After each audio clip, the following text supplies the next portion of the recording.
Welcome to the Fantasy Audiobook. Writing Diary Complaints and Being Seen by Iron Man. Chapter 81. It is because of the different positioning of the two parties. When Hela was born, Odin was at the peak of his life and a master at the level of Heavenly Father. It can be said that he was ambitious and wanted to conquer the 9 realms on the world tree, and even wanted to conquer the universe. Therefore, Hela, who was born at that stage, became Odin's killing tool, and all her strength was squeezed out to better serve herself in conquering the universe. By the time Thor was born, Odin no longer had the desire to conquer the universe, or in other words, he had already recognized the reality of this universe and knew that the water in this universe was very deep, so he had given up long ago. In addition, he was seriously injured, and he no longer had the ambitions he had in his early years. He just wanted to live a stable life. So Thor, the god of thunder, was positioned as a completely rich second generation, although it seemed that he was allowed to lead the army and gave him the best education, try every means to increase his strength. But compared with Hela, who also created a generation, it pales into insignificance. That is the existence that really climbed out of the dead. Even now, Odin just wants to shield Thor from the wind and rain and leave him with a happy last few years. But now that Lin Feng said this, was his idea really right? Rather than letting him live a carefree life for a few years now, it would be better to tell him in advance so that he can prepare in advance. Besides, the comment from that evil star has always made him very concerned. Because he is definitely going to die, there is no doubt about this. As his injuries continue to worsen, he continues to age, and his divine power is lost faster and faster. Sooner or later he will be unable to suppress his eldest daughter Hela. And it is impossible to release it now. If he releases it now and there is a fight, he will not be able to resist for long before he will die. After all, punches are afraid of young people, and this is the same for gods. But except for himself who must die, others may not necessarily die. For example, his wife, Queen Frigga, or Loki may not necessarily die. And if he wanted to meet the conditions of the so-called Tianxia Lone Star, then these people would have to die, so he hesitated. Yes, I really don't have a few years left. Odin sighed and looked at Thor, god of thunder, with nostalgia and reluctance in his eyes. There is great terror between life and death. If he is not really bound to die, who would be willing to do so? Even in these years, he has struggled and tried every means to treat his injuries, but to no avail. This seems to be his destiny. How is this possible? Thor, the god of thunder, was stunned. He couldn't believe it at all. Even though Lin Feng had said in his diary before that his father would die, he thought it might be many years later, but he didn't expect it to be so soon. Years. Impossible. Our Asa Protoss royal family's lifespan can't be just this small. Thor said quickly. The Asa Protoss did not emerge out of thin air. They were naturally passed down from generation to generation. Ordinary people can live for more than 5,000 years, and the royal family is the best among them. Odin himself is still a heavenly father. With his existence, his lifespan is even longer. Now that he has lived for at least tens of thousands of years, he can be regarded as an old antique. Among the Asa Protoss, the sky is in the sky, that is, it is just about to enter old age. As for death, there is no telling when it will be.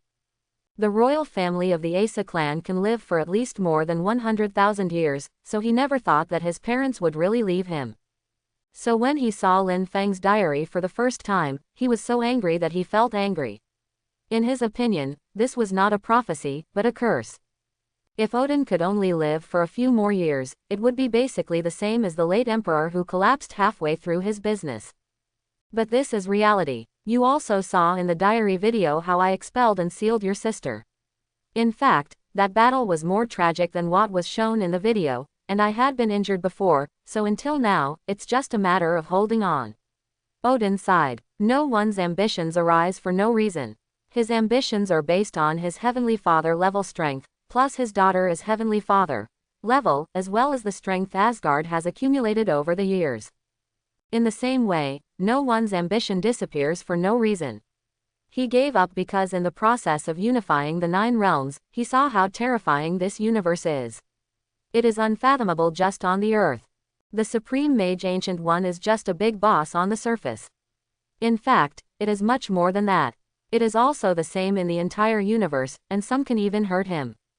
Not to mention that the process of falling out with his daughter Hela, the goddess of death, was far from being as light as shown in the video. He sent the Valkyrie to deal with her. What was the final result? The Valkyrie Legion, which Asgard relied on to fight, was completely wiped out, and other elite legions suffered countless losses.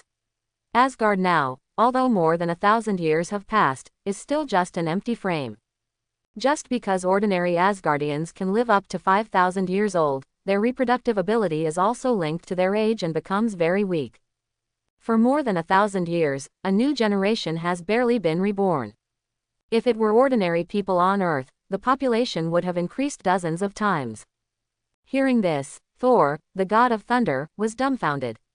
No wonder, in his eyes, his father has become weaker and weaker over the years, to the point where Asgard's rule over the 9 realms is crumbling. Except for the dwarves, who have a good relationship with Asgard, the others are more domineering than the other, such as Laufey, the leader of the Frost Giants, who speaks like a father, but this does not prevent him from taking action if he disagrees. As for territories like Earth, they only have claims to them, but they have never actually ruled them. He thought that all this was caused by his father getting old and becoming weak, so he wanted to re-establish his prestige and prepare for his future succession. This is also the origin of the plot of Thor 1. Only now did he understand that his father was not inexplicably weak, but that he really couldn't fight and could only live for a few years. Asgard's prestige depended on his power. If he really fought, he would be killed immediately. Revealed. At that time, there will immediately be a crisis of national subjugation and genocide. At this time, Thor, the god of thunder, who was originally full of enthusiasm and always thought about making great achievements, calmed down instantly. He knew that he could not continue like this. No wonder Lin Feng always jokingly teased him for being stupid. It turned out that he really didn't know anything. The original joy of knowing that his brother was still alive suddenly weakened a lot. What about Ragnarok? Thor, the god of thunder, looked at his father Odin and asked. Originally, he really didn't take the so-called Ragnarok to heart. Ragnarok was just something written by the people on Earth when they were writing myths. He only thought it was funny, but would a person be angry with an ant? No, so he wasn't angry. But now he knows that Ragnarok will not only happen, but it will also be very tragic. I don't know about this, but Odin seemed to have thought of something. He seemed to have thought of what the so-called Ragnarok was, but it was useless to talk about it now, so he immediately said. In Lin Feng's diary, since you are said to be the lone star of the evil god, it means that at least you will survive to the end. No matter how the twilight of the gods unfolds, you must have enough strength. If you have a chance, with the strength of a father, nothing will be a problem. After all, you still haven't exercised enough. It's because I doted on you too much in the past few years. Thor also wanted to refute, but he knew that he could not refute. Although he had been through thick and thin and fought for Asgard for many years, compared with the dangers of his father and sister in the early stages of their careers, it's really not even close. Fortunately, we still have time. Son, you still have a few years.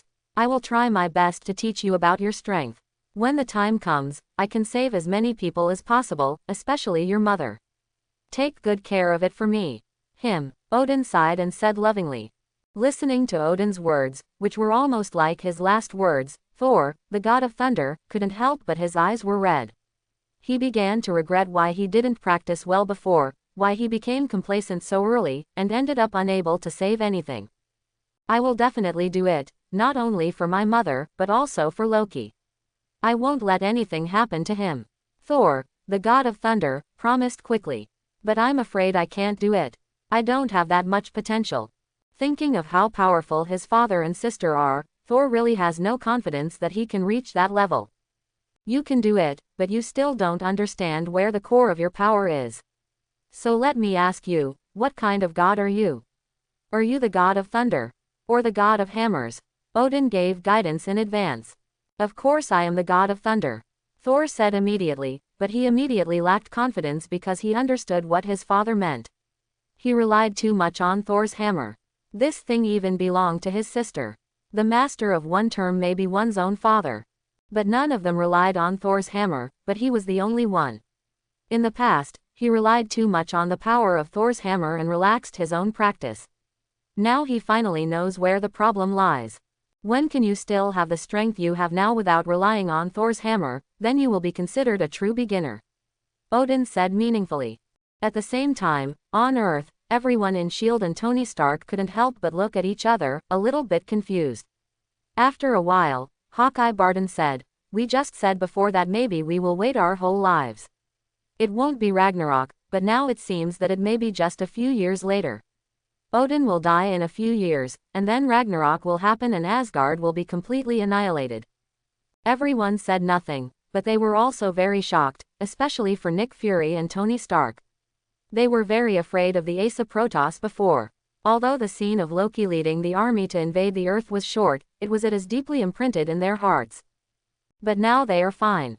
They know directly that the Asa clan may be extinct in a few years, and the big stone in their hearts has finally been relieved. "Jarvis, this Ragnarok, how is it described in the myth?" Tony Stark said. Jarvis quickly showed everyone the information he could find about Ragnarok in Asgard. The process is very complicated, but in general, at the end of the reign of the gods, many giants, including the fire giants and frost giants, began to rebel against the gods. The imprisoned Loki also escaped and took his children to Asgard. Revenge ultimately shattered the world. Only a handful of gods and humans survived to the war and reorganized a new order. Natasha, the widowed sister, concluded after reading. "Tony, what do you want to say?" Tony Stark paused and then said, "In this final ending, only a handful of gods and humans survived to the war and reorganized a new order. Is it like the Asgard mentioned in Lin Feng's diary? Although the description of the group being destroyed and then Thor ascending the throne as king in a fishing village in northern Europe is not entirely consistent, one thing is similar, that is, Asgard must be destroyed, and what is mentioned in this story among the many giants, we have already met the frost giant family. The relationship between Loki and the Odin family is different from that in the myth, but this is not the point. The point is that if the myth is a reflection of some facts, combined with the mention in Lin Feng's diary, yes, I am afraid that even if the gods of Asgard win in the end, it will be a miserable victory. They no longer have the ability to rule the 9 realms. Then there is a question. What frost giants, fire giants, dark elves, or others are mentioned in the myth? Will the races from the 9 realms want to rule the earth? By then, what we have to face may not be the Asgardian army. I don't know why Odin didn't choose to rule the earth and let the earth go, but there is no doubt that this is the best result for the earth. If the ruler of the 9 realms changes, I'm afraid it will not to be so kind, that is to say, the twilight of the gods in Asgard and the replacement of rulers of the 9 realms may not be a good thing for us.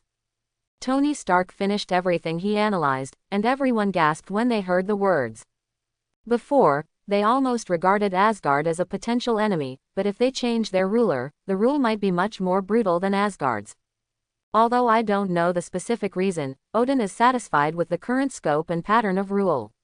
This is known, and the next ruler of the 9 realms is unknown. If it is the pattern of their American ancestors' invasion of North America, then humanity is doomed. When everyone heard this, they felt cold all over.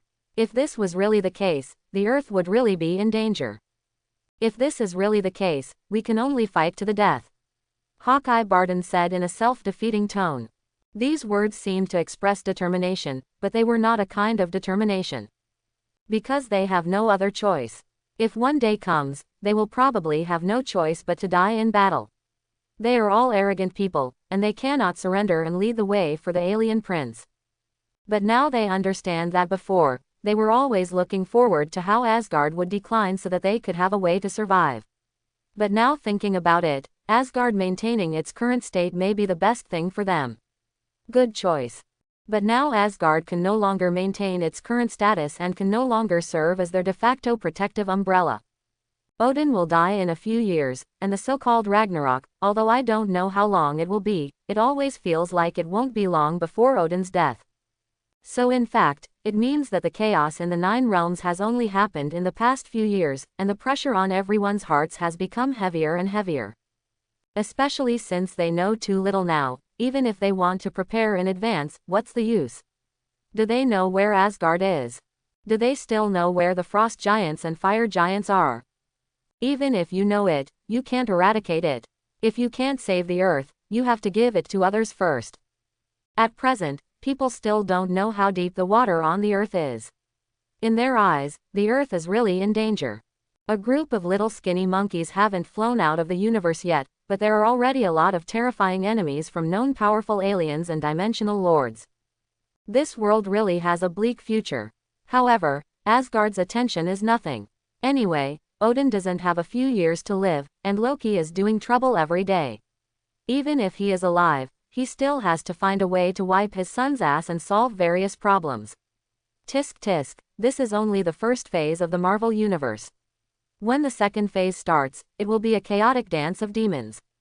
The real trouble is still S.H.I.E.L.D. Today's battle will most likely attract the attention of man. He is such a petty and sinister little braised egghead. Seeing my uncontrolled combat power, it would be strange not to care. But if that's all, I'm afraid it will attract the attention of Snake and Shield Bureau. If Snake Shield Bureau really notices it, it will be endless trouble. Otherwise, kill their leader in advance. But this will cause huge damage to the timeline. When TVA doesn't come to me, Ancient One will also come to me for trouble. Who knows whether these changes will affect her retirement plan. This woman is still the most powerful woman in the universe at this stage. One of the most powerful guys, the Hulk, is so awesome, he slapped Bruce Banner's soul out, like a dead dog. No, it's still too dangerous. Seeing this paragraph of the diary that emerged, Nick Fury's face became even more ugly, and everyone couldn't help laughing. Man, ha ha ha ha ha, it's really interesting, Nick Fury, otherwise you can just use this nickname. Tony Stark laughed and said, how about using Braised Egg Man? Tony, your joke is not funny at all. Nick Fury said with a dark face. He didn't even know where he offended Lin Feng, why he gave himself two such unpleasant nicknames. But Lin Feng's understanding of himself is indeed correct. It is true that he fully understands his character. Faced with uncontrolled combat power, he would indeed want to use it for his own use, or eliminate it in advance.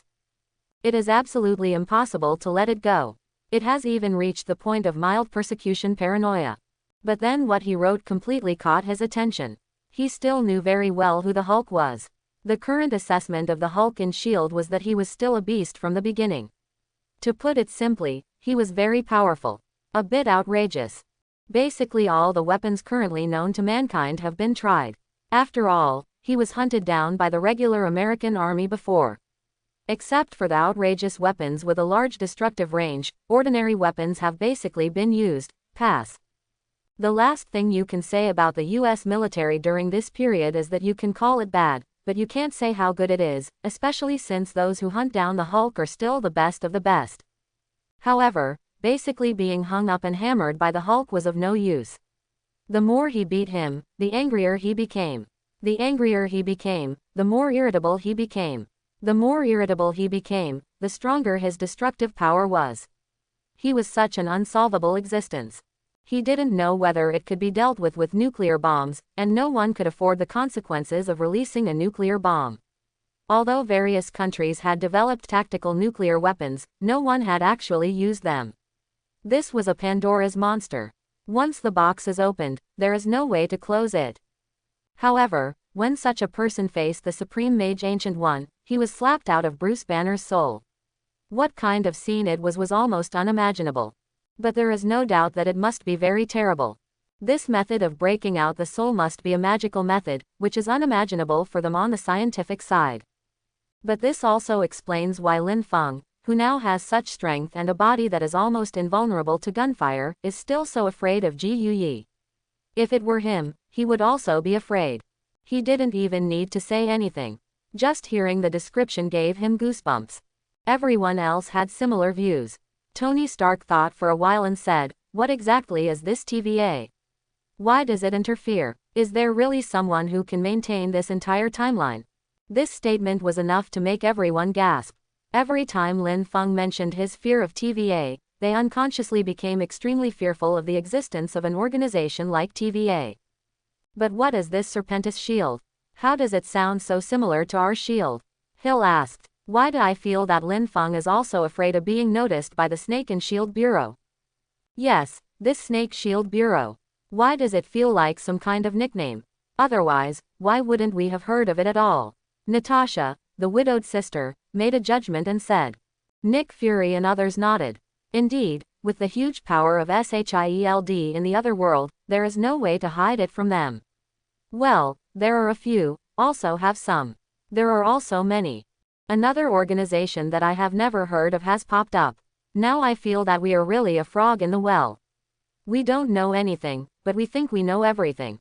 Hawkeye Barton couldn't help complaining. Faced with Hawkeye Barton's self-deprecation, everyone wanted to refute, but there was no way to refute.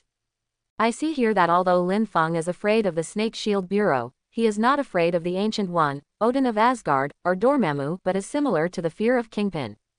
The kind where Kingpin threatens his family. Tony Stark spoke up. So far, what we know is that his fears are generally divided into two types. One is fear of Ancient One, Odin, Dormammu, and that purple sweet potato spirit who is inferior in strength.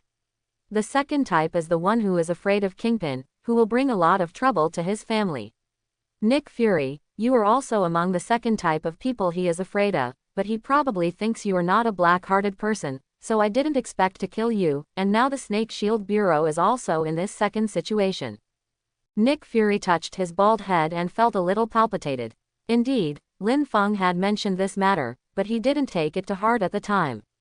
After all, he had offended many people in his position, and one more person who wanted to kill him was nothing. But later, as Lin Feng's strength increased, he suddenly discovered that Lin Feng seemed to have the power to kill him at will. At least judging from his performance in the last battle with the destroyer armor, even if it is not as outrageous as the Hulk, it has long been considered a non-human condition. So what do you want to say? Hawkeye Barton asked. What I want to say is that since it is not something Lin Feng is afraid of, it probably does not have very tyrannical force. Therefore, I think this organization is similar to your shield, so Lin Feng can kill its leader and eradicate it from the source. But he is still worried that this drastic change will cause changes in the timeline, leading to the Ancient One or someone from TVA. Quote. Tony Stark continued to talk. What does this mean? It means that this Snake Shield Bureau must be related to many major events in the future. Lin Feng did not show mercy at all when he killed ordinary criminals. It means that the existence of these people has little impact on the timeline. But some people are different, such as Jin Bing. Lin Feng has some concerns about killing him directly, and this Snake Shield Bureau is probably a much more powerful organization than Jin Bing, so Lin Feng is worried about killing them together. The worries about changing the historical timeline are even deeper. Isn't this more proof that there is indeed some kind of organization maintaining our timeline, and they may easily find loopholes in certain timelines? For example, if we look at history books, we suddenly find that Washington did not. What will happen? Hill said. It will be discovered that the Indians are saved. Nick Fury told a cold joke, and then realized that he was the only black person present, and the others were all white. This joke was really cold.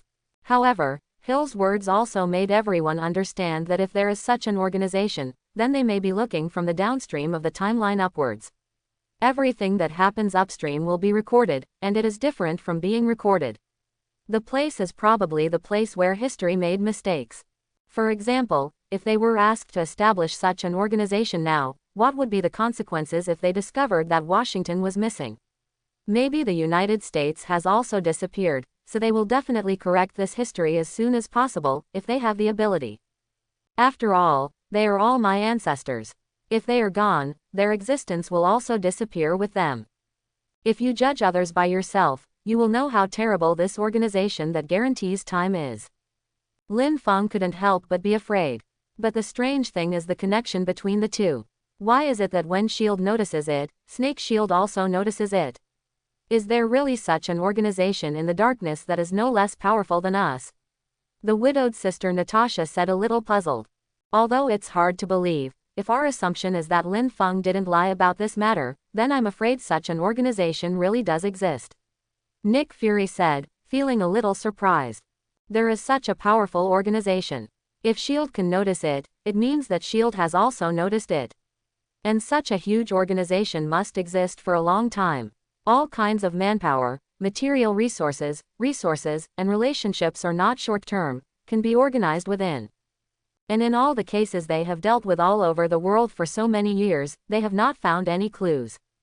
This is unreasonable. The only reasonable explanation is that they are like those magicians who have known about the existence of S.H.I.E.L.D. for a long time, but they have special methods to avoid S.H.I.E.L.D. surveillance.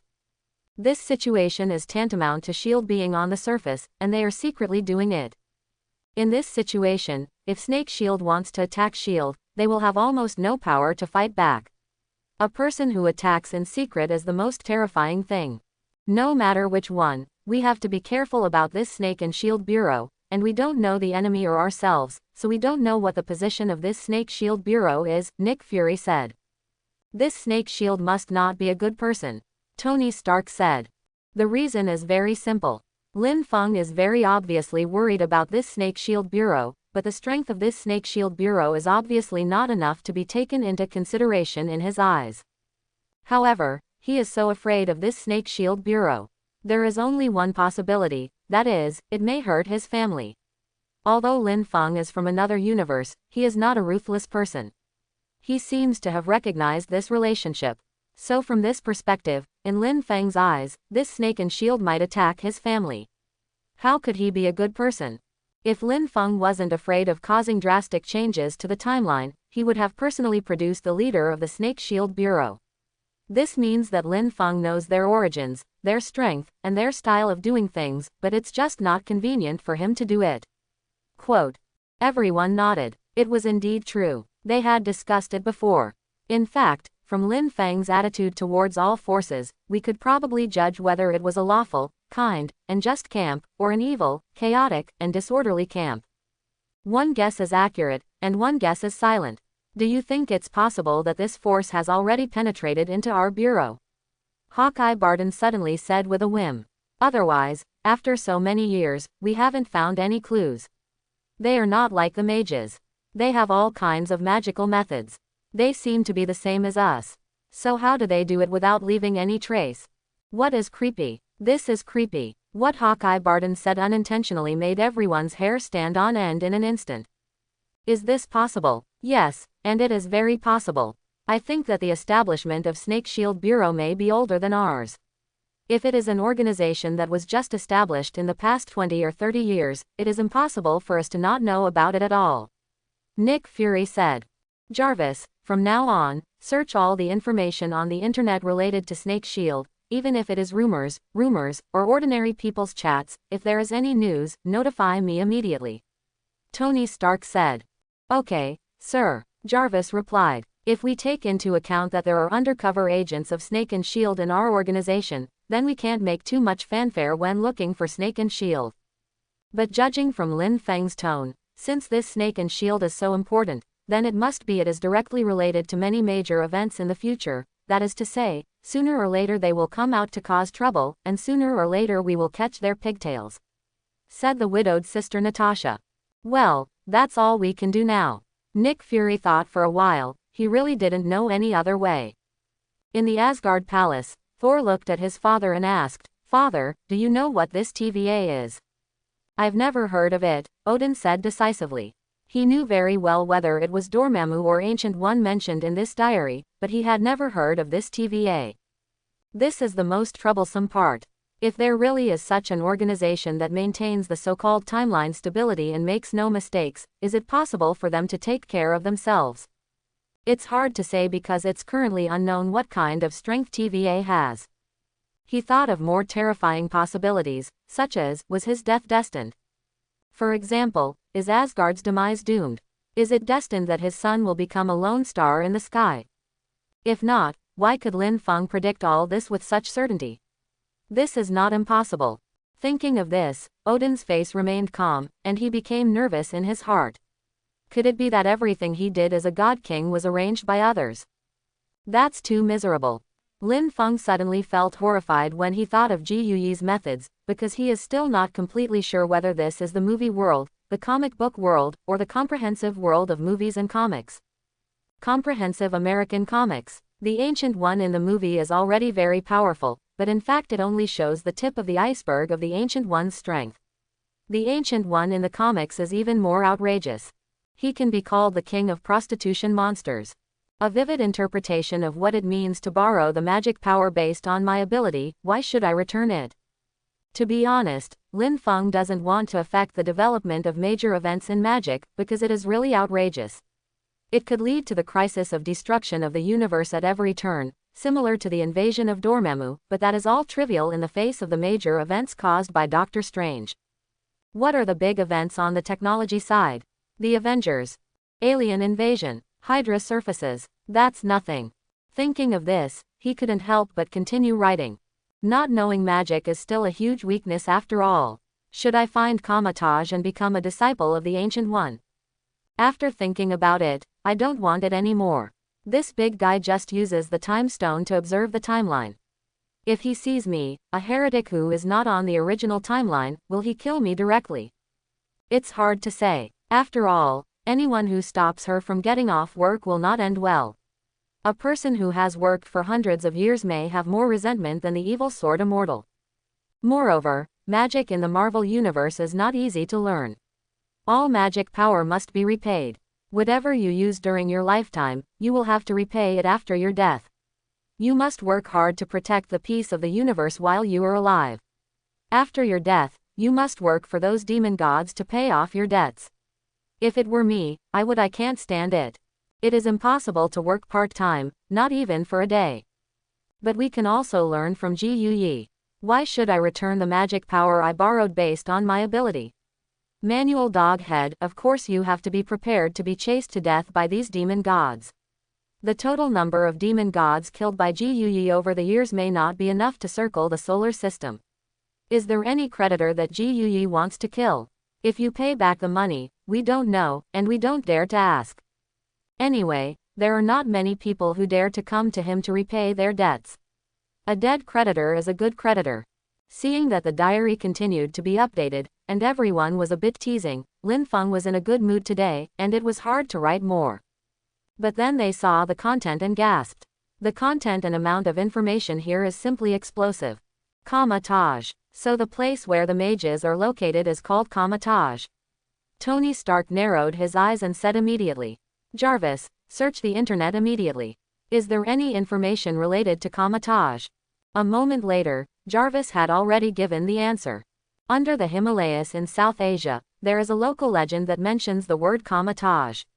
There is not enough information available on the internet, but according to the information, there has been this Kamatage for hundreds of years.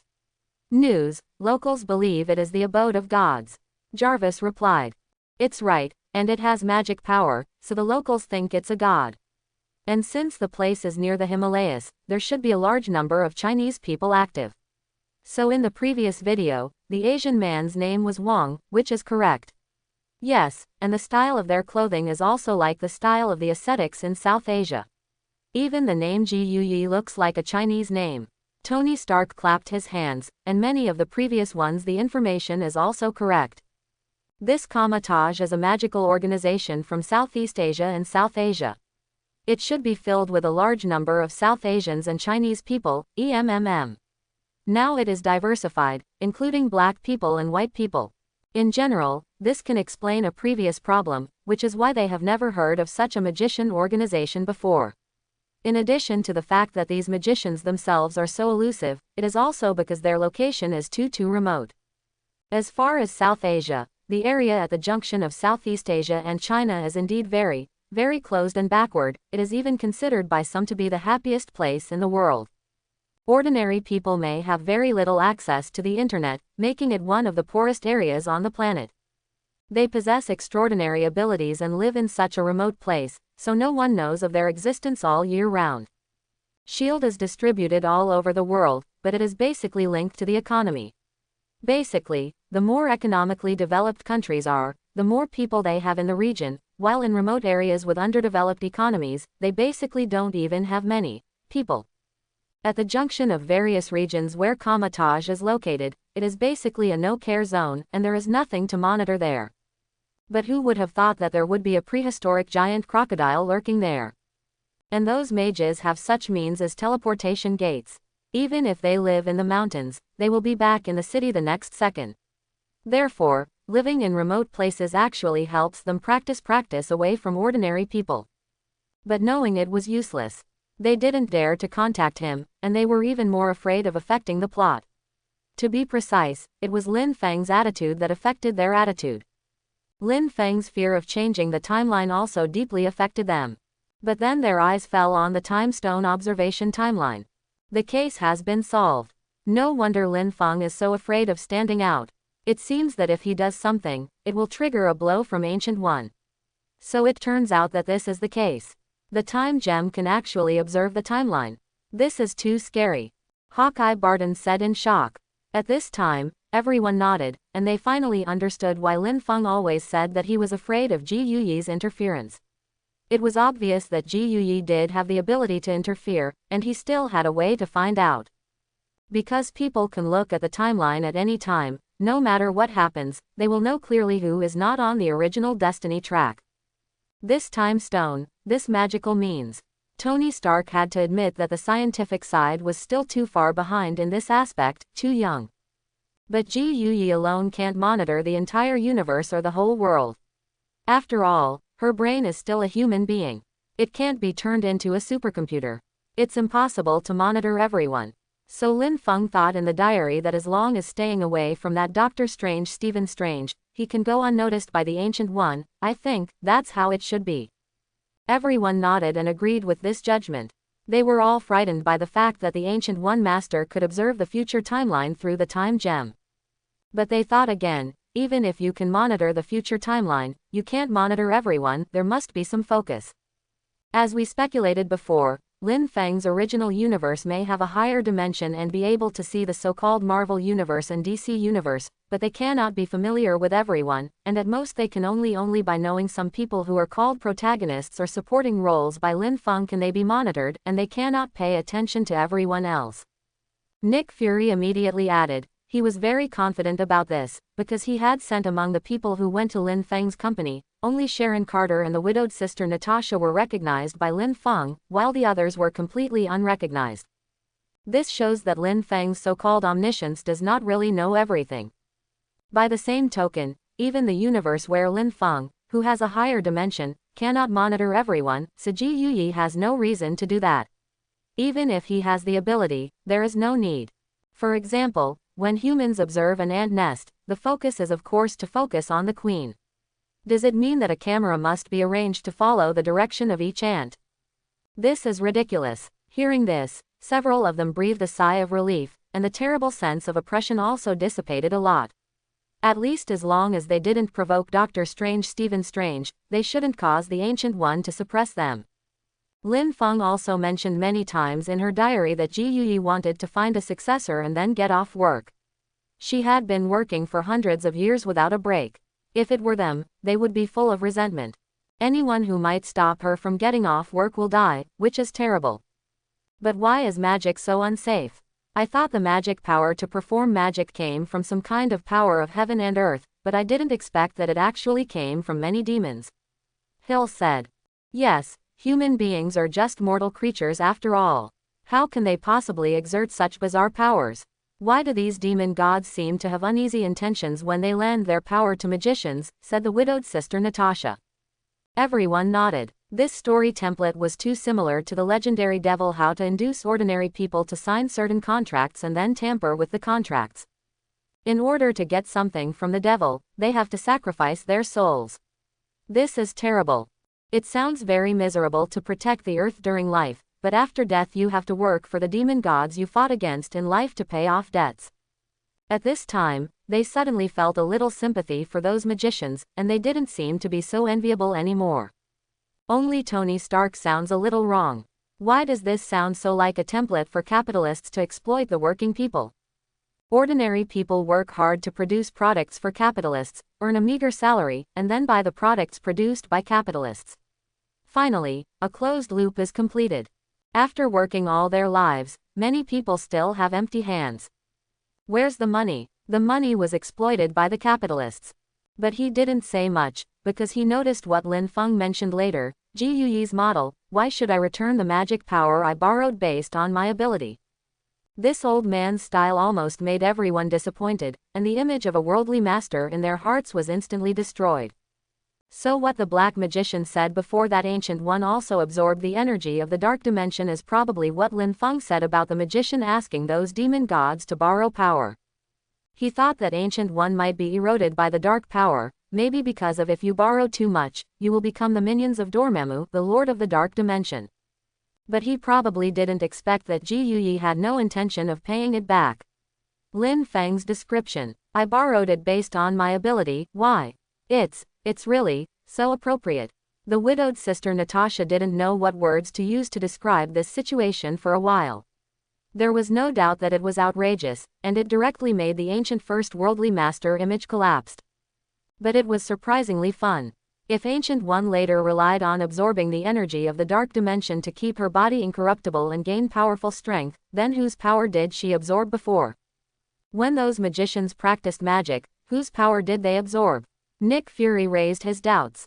In other words, if according to what Lin Feng said, what magicians absorb is the power of demon gods, then these magicians should usually absorb the power of one or more demon gods, and the power of these demon gods' power is considered to have no side effects, or we can think that it is from the justice and lawful camp. Nick Fury thought for a while and said, there is still too little information at present, but this is indeed the most likely speculation. However, what Lin Feng said is also very interesting. This Ancient One is indeed powerful. He can only absorb the power of those demon gods without returning it. This shows that the demon gods may not be as powerful as we imagined, or at least they have no way of coming to Earth to settle accounts with the Ancient One, said the widowed sister Natasha. After all, the total number of demons Ji Yuyi killed may not be enough to circle the solar system. I don't know if this is the solar system in a broad sense or a narrow sense. There seems to be Ji Yuyi's creditors in there.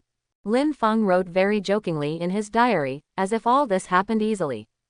But in fact, just thinking about the specific situation is enough to make their scalps tingle. For example, how these demons came to Earth to collect debts, how they invaded Earth, and how they were finally killed by Ancient One must have involved unimaginable horrific battles. Hidden behind the joking sentence in Lin Feng's diary is Ji Yuyi's appalling combat power. They haven't seen many of those demon gods, and they don't know much about them. They only know about Dormammu, the Lord of the Dark Dimension. This one almost ate the Earth. Ancient One has always fought against such existences in the past, even attacking them. Kill such a being. Looking at it this way, there is no doubt that Lin Feng's fear is not exaggerated at all. In the palace of Asgard, Thor, the god of thunder, looked at his father Odin and asked, is this Ancient One really so powerful? That's natural. She is one of the most terrifying existences among humans I have ever seen. Odin nodded and replied, Ji Yuyi's strength is not inferior to him. In a real fight, he is the only one who can take advantage, let alone the Noatian emperor who stands behind all the white magicians. The three demon gods are definitely not inferior to Ji Yuyi in terms of strength, even much stronger. There are even other hidden giant crocodiles on the earth, so he only completed his claim to the earth in name, and never dared to do anything to the earth from the beginning to the end. The more you know, the more you fear. The less you know, the more daring you become. Including the diary video, Loki invaded the Earth in the name of avenging Thor, which made him frown. He didn't know Loki's ambition, but no matter how ambitious he was, he had to figure out how much he weighed. Other places are fine. Although the Earth is really remote, it seems to be a rural place, but it is the birthplace of many big bosses. According to the ancient records of Asgard, many demon gods lived on the Earth a long time ago. Later, a great war broke out. Many demon gods were defeated and expelled from the main universe. One of them was the Dark Dimension Lord, Dormammu. This is just one of them, not to mention that there are other demon gods who are eyeing this, and the demon god who wins in the end is even more terrifying. In addition, there are also many gods from various pantheons who have been expelled from the earth. For example, those gods from the Greek pantheon are all staying in the pantheon of Almighty City. They seem to have no ambitions. Who knows? Aren't you still staring at the earth ambitiously? From what he already knew, there were so many bosses staring at the earth that it was mind-numbing, and every one of them was a cosmic being. At this time, Thor, the god of thunder, remembered that his father rarely allowed them to travel freely to the earth in the past, and he was also very secretive about matters on the earth. Among them, the Ancient One was a big shot that he had personally told not to mess with. He seemed to understand now that it was indeed an existence that he couldn't afford to mess with, and it was very scary. For creatures like demon gods, he also knew that most of them would be at the same level as him, and many of them were in different dimensions. He didn't know whether Lin Feng's statement that the demon god killed by Ancient One could circle the solar system was an exaggeration or a metaphor. It was true, but it was enough for him to judge that Ancient One was an existence he couldn't afford to offend. I am still too young and have no idea how deep the water in this universe is. I still suspect that my father is old and timid. It is really ridiculous. Don't mess with those mages in the future. Even after Ancient One dies, you have to be careful.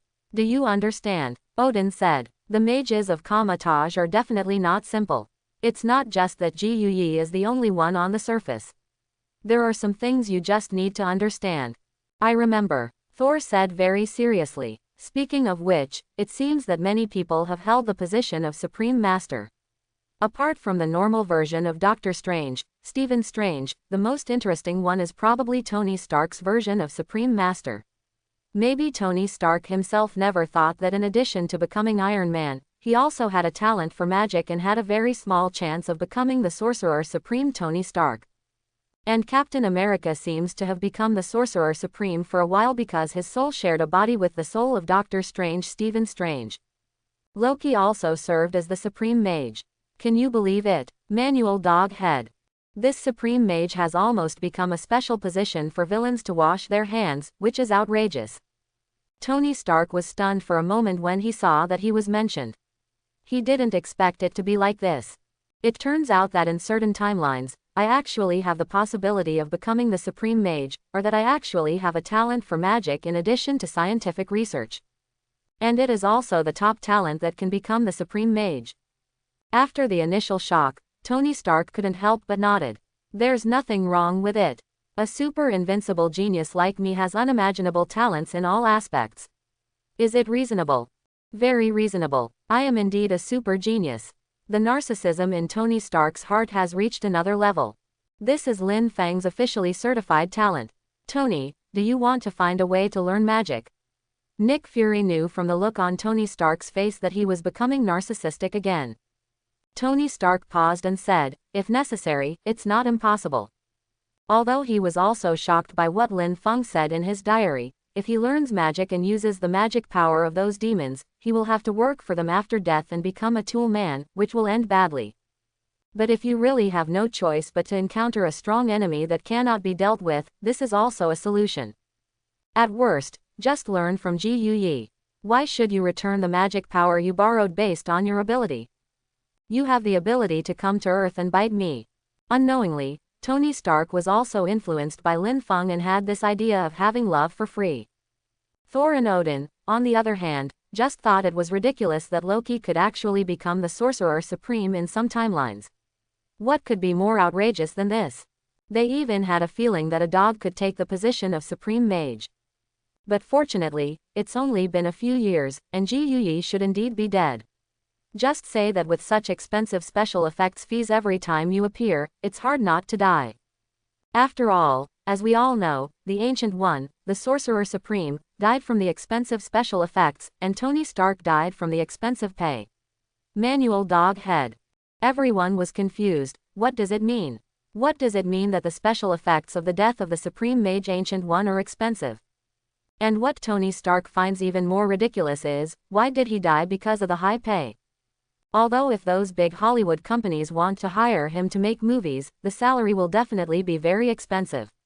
After all, the profit from making movies is not a drop in the bucket for him, but let him work hard to make such a small amount of money, he is also unwilling.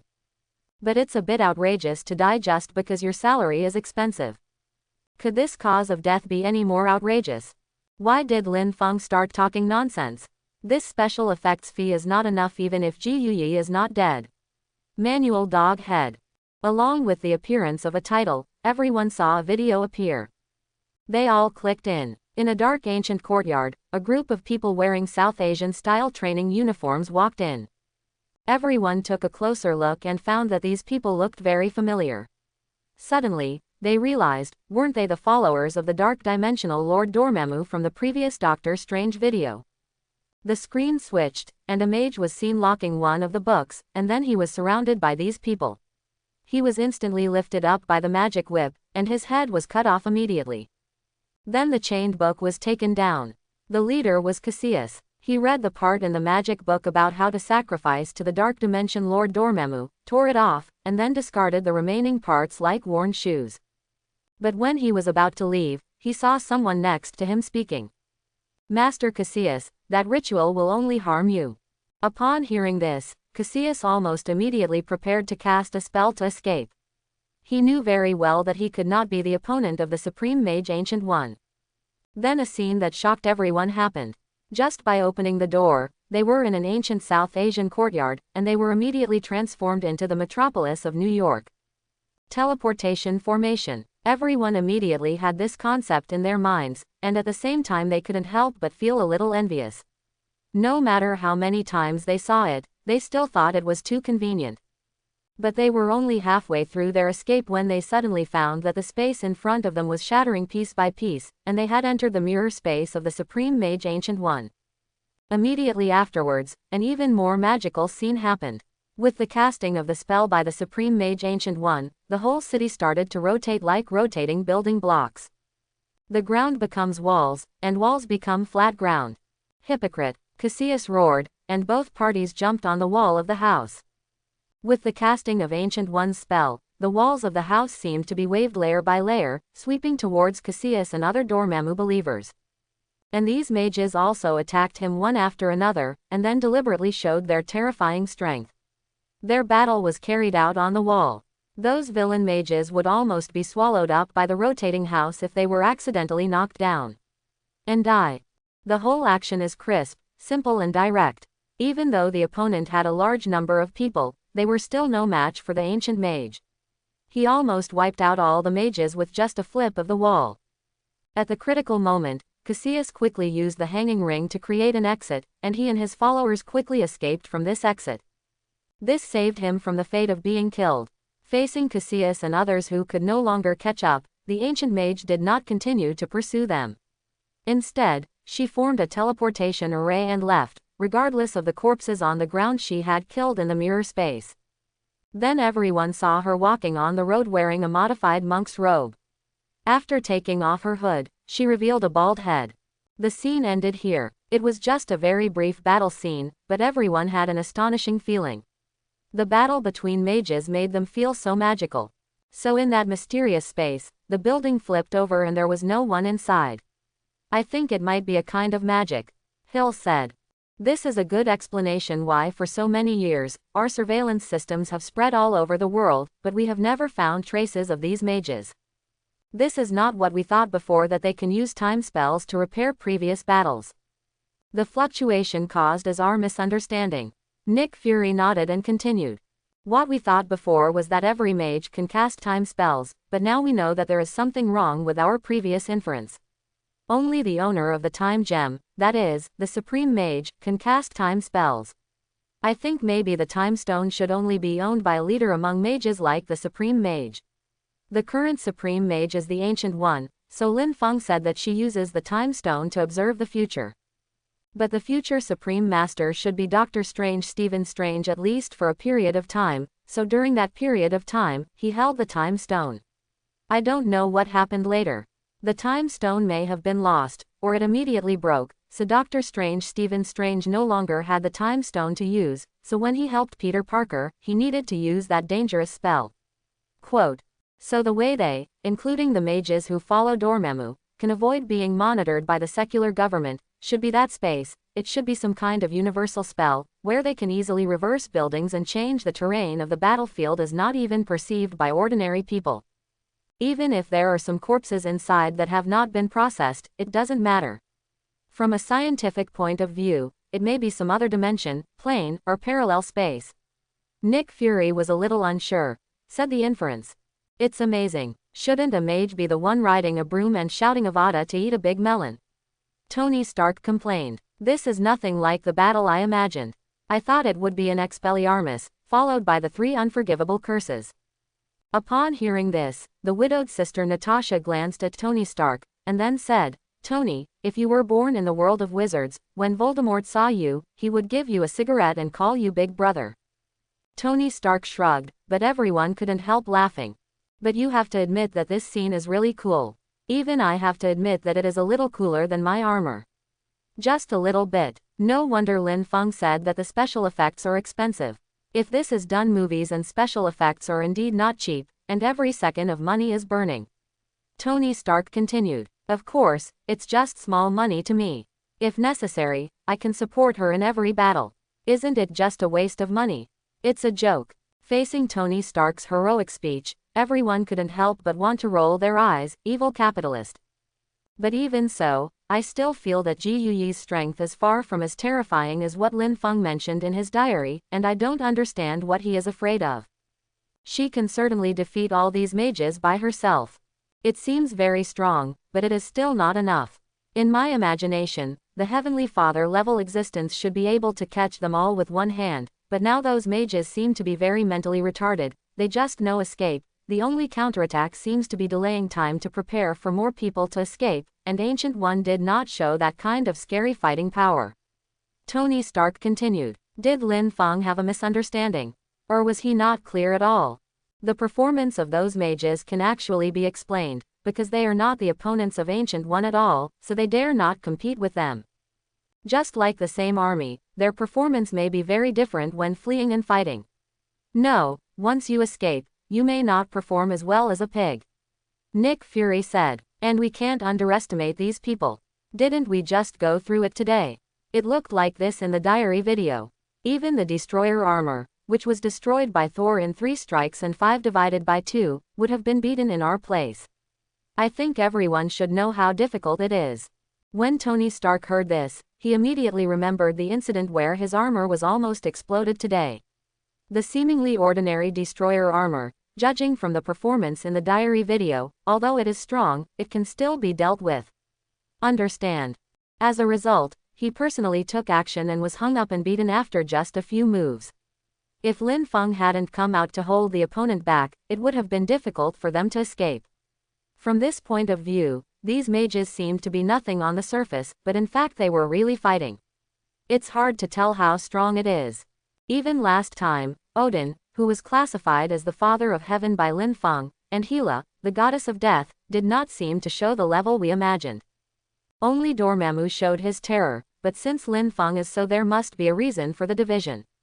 Behind him is not a person, but a high-dimensional civilization that can observe other universes. This division system is definitely not an ordinary person like Lin Feng in the previous life. It may have been made by their government in the previous life. I think there should be a reason for the division, but we don't know it yet. Nick Fury continued to explain. Everyone could only nod their heads. Looking at it now, it seemed that they could only forcefully understand it.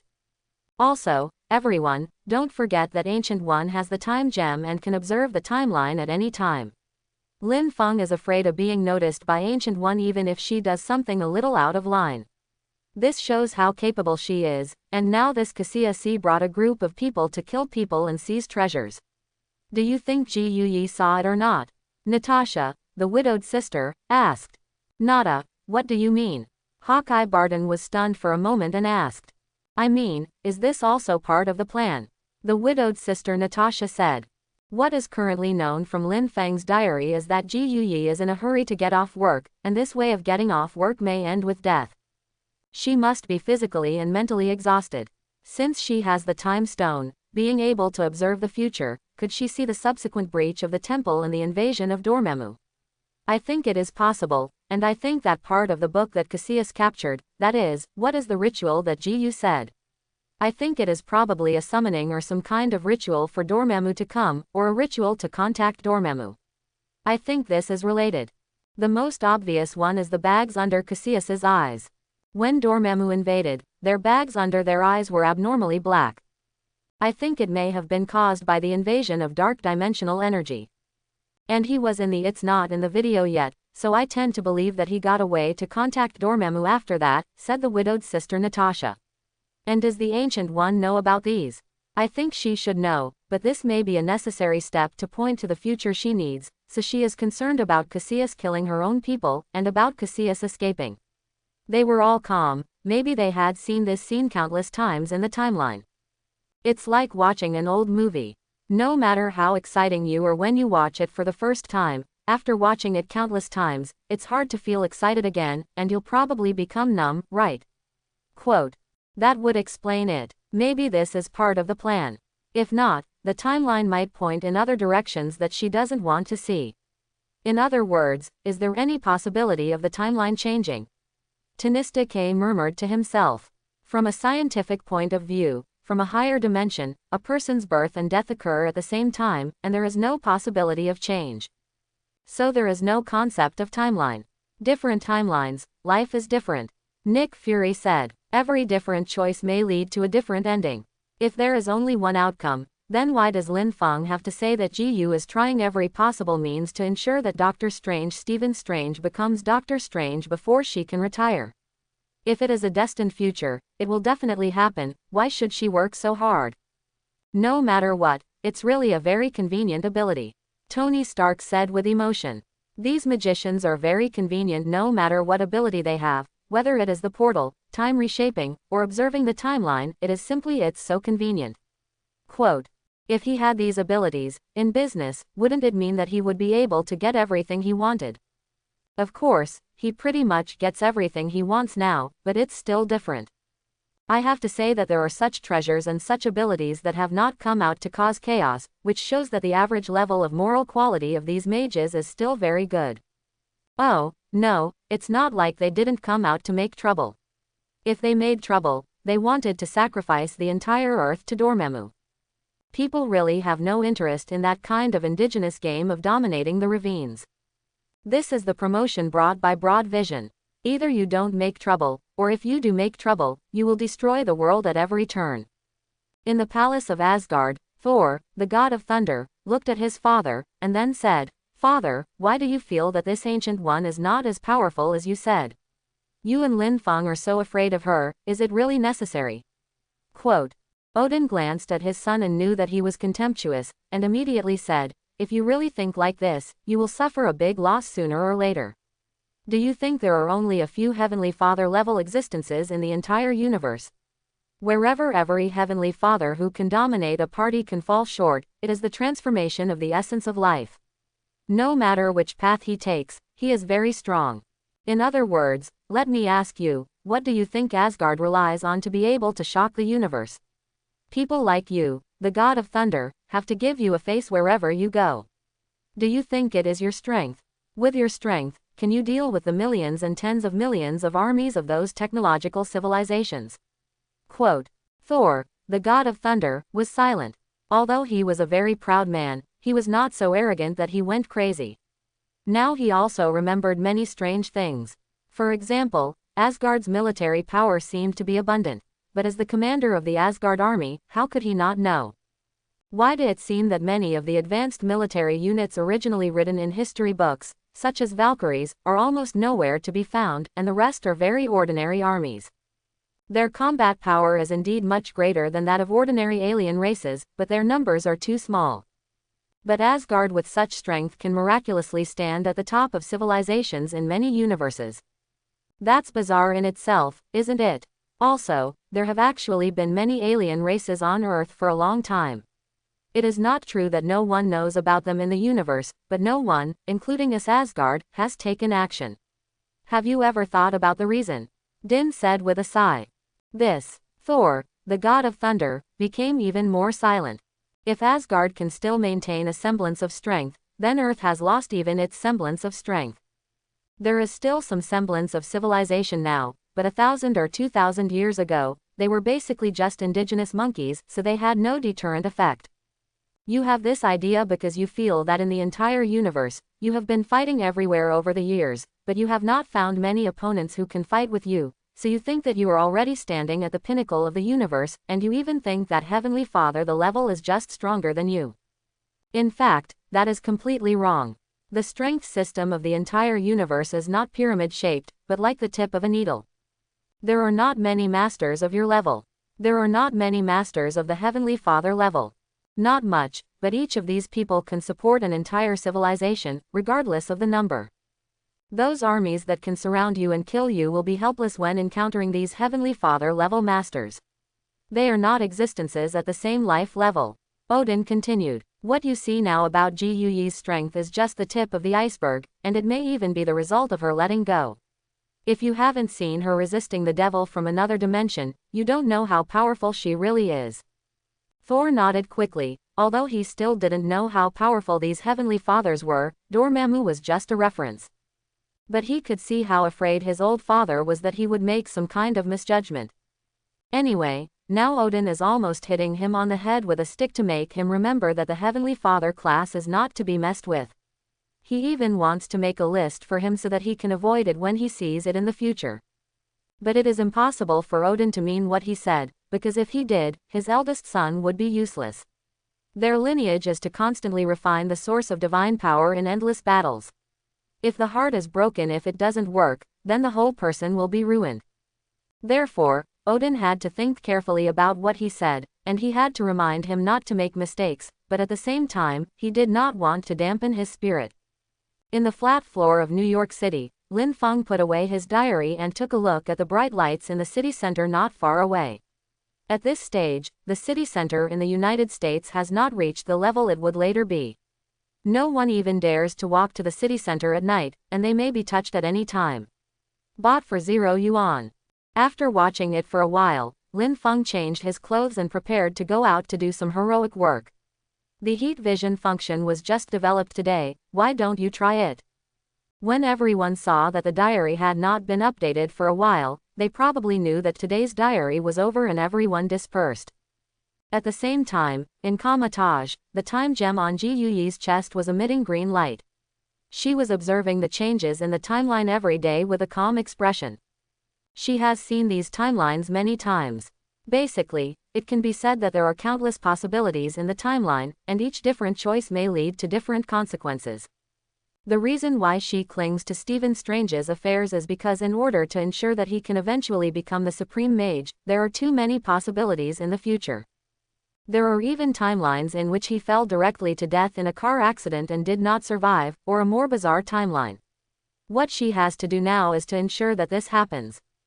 However, some time ago, she discovered that something had changed in the future.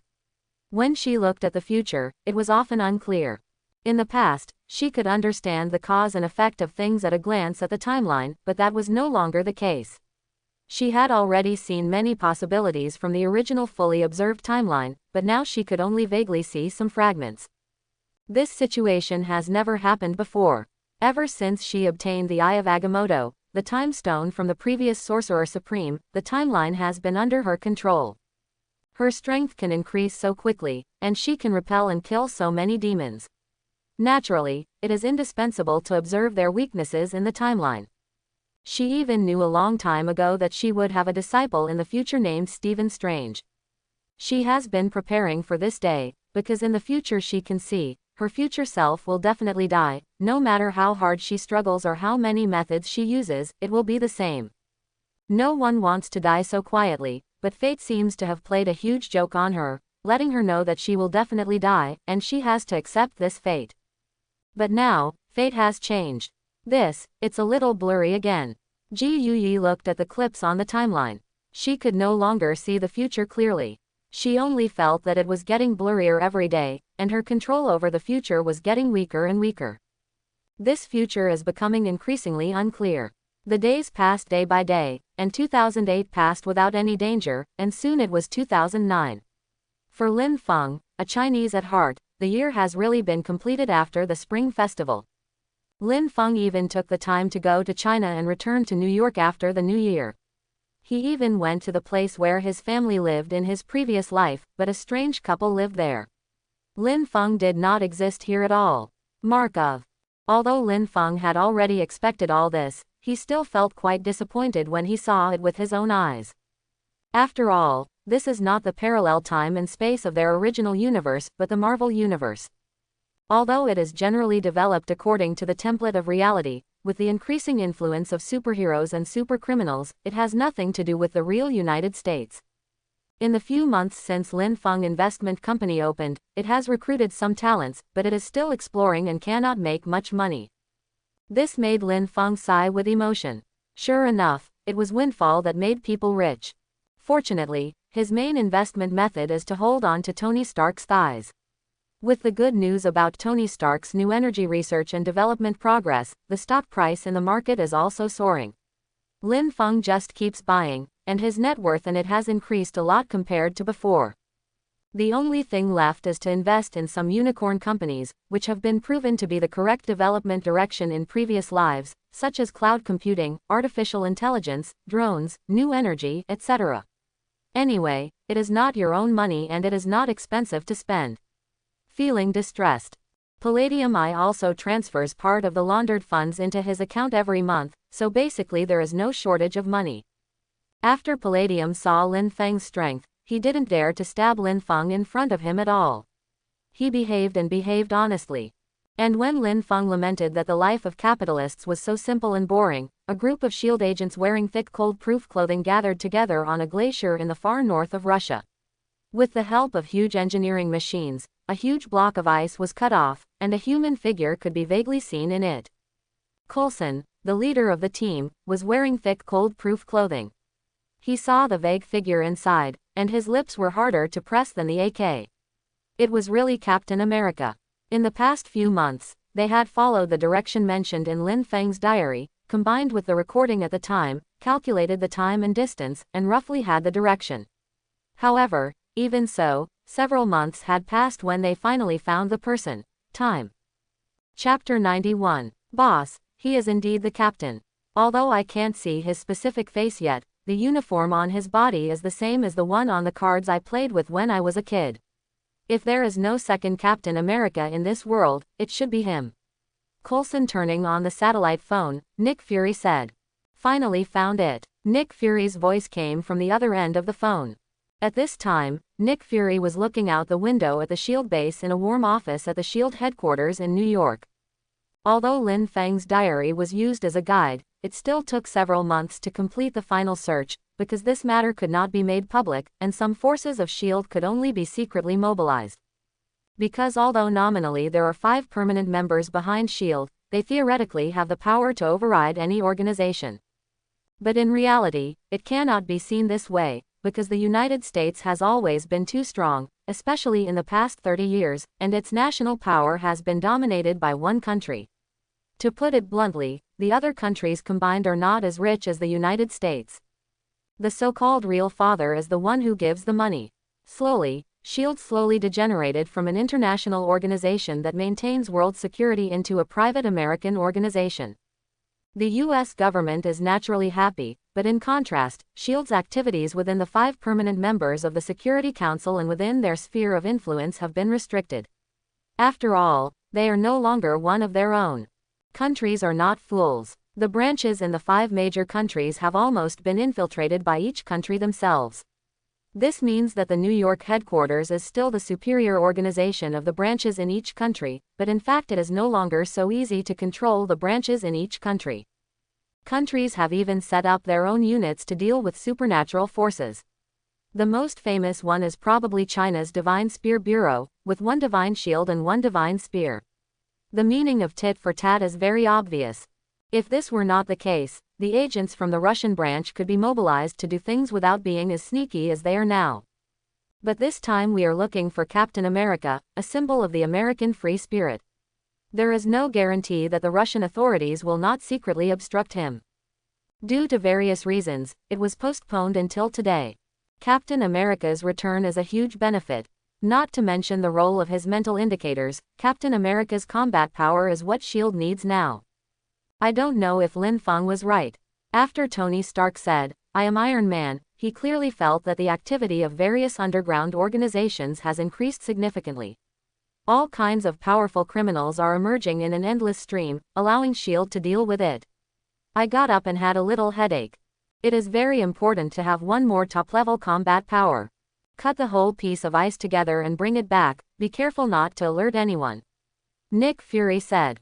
Frightened by what Lin Feng said about Snake and SHIELD before, Nick even became suspicious, wondering if there were some undercover spies in SHIELD. I know, Coulson replied, and then ordered people to cut off the entire block of ice, and then took it to the icebreaker anchored in the distance, preparing to return to the United States. A few days later, in a ward, Captain America Steve Rogers, who had been sleeping for an unknown length of time, woke up. The baseball game commentary came to his ears, and he immediately realized something was wrong. He looked around. It seemed that the environment was still familiar, but everything seemed a little different. Especially the baseball game playing on the radio in his ear reminded him of the weirdness of this room all the time. Then a woman wearing a female military uniform of the U.S. Army came in with a sweet smile on her face. When she saw Captain America, she smiled slightly and said, "Good morning." "Good afternoon." "Where am I?" asked Steve Rogers. "In a hospital room in New York," the woman replied. After hearing this, Captain America Rogers was silent for a moment and then asked, "Where am I?" The red-haired woman was a little panicked, and then said quickly, "I don't know what you said." "The baseball game, I know it was in May of 1941 because I was there," Captain America said with great certainty. Upon hearing this, the red-haired woman's expression immediately changed. "I ask you again, where am I?" Captain America was approaching step by step, but the red-haired woman was completely panicked and quickly pressed the alarm. At this time, the agents who were ready outside the door broke in. But a moment later, he was directly beaten to the ground by the American team Rogers, who was no match at all. Captain America Rogers also rushed out, ignored the red-haired woman's words, and rushed out of the SHIELD headquarters. When he went out, he saw a world that was completely incomprehensible. There were neon lights and LED lights everywhere, a world that was completely incomprehensible.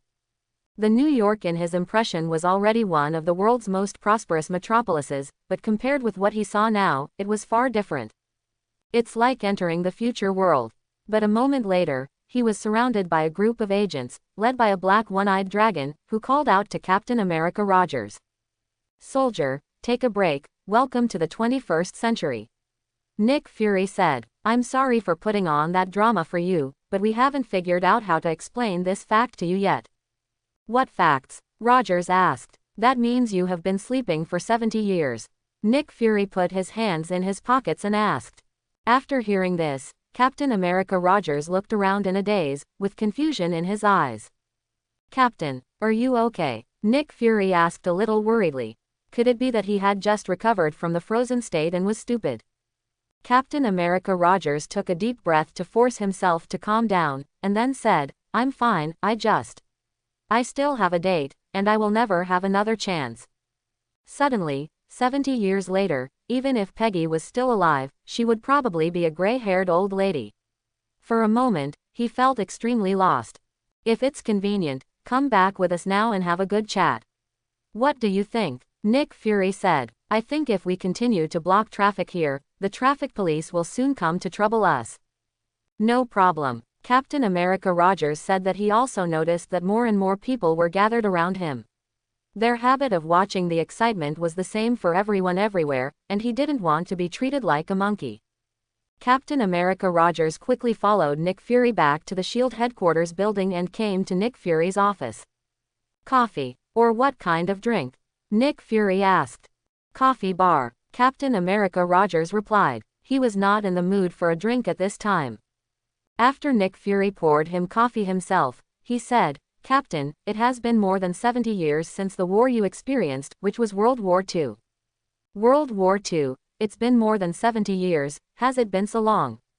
Captain America Rogers said a little absent-mindedly. Not only was there an appointment that he couldn't keep, but more importantly, this was obviously a peaceful era. So he, a soldier with only killing skills, seemed to be no longer needed. What else could he do? This is also the reason why many veterans are not used to it after they retire. The military career may only last a few years, but it will affect many people for a lifetime. "Then why did you go all out to find me? Is there anything else I can do?" Rogers asked straight to the point. "Of course, first of all, this is what it should be. You are the hero of this country. No, you are the hero of this world. You saved the world from Hydra and the Nazis. Nick Fury does not want money." Good things were said in a steady stream. "If we don't know, forget it. Now that we know, we can't just sit back and ignore you, and we will save you at all costs." Captain America Rogers was noncommittal about this. It was okay to deceive others. He was a serious old American and a man of the stars and stripes. How could he not know what the US government was doing? Not long ago in his memory, veterans of the First World War were suppressed after asking for wages. He is indeed patriotic, but patriotism and love for the American government are two different things. Not to mention, after he joined the army, the dark things he saw were basically normal. He did have great love, was selfless, and was willing to sacrifice for the country without fear, but he had never seen anything. An innocent little white flower who doesn't know the faces of high-level politicians is looking down on him. It was precisely because he knew the face of the government that he was unwilling to sign the Superhero Registration Act after it came into effect. This even eventually led to the Avengers splitting and forming their own West Coast Avengers.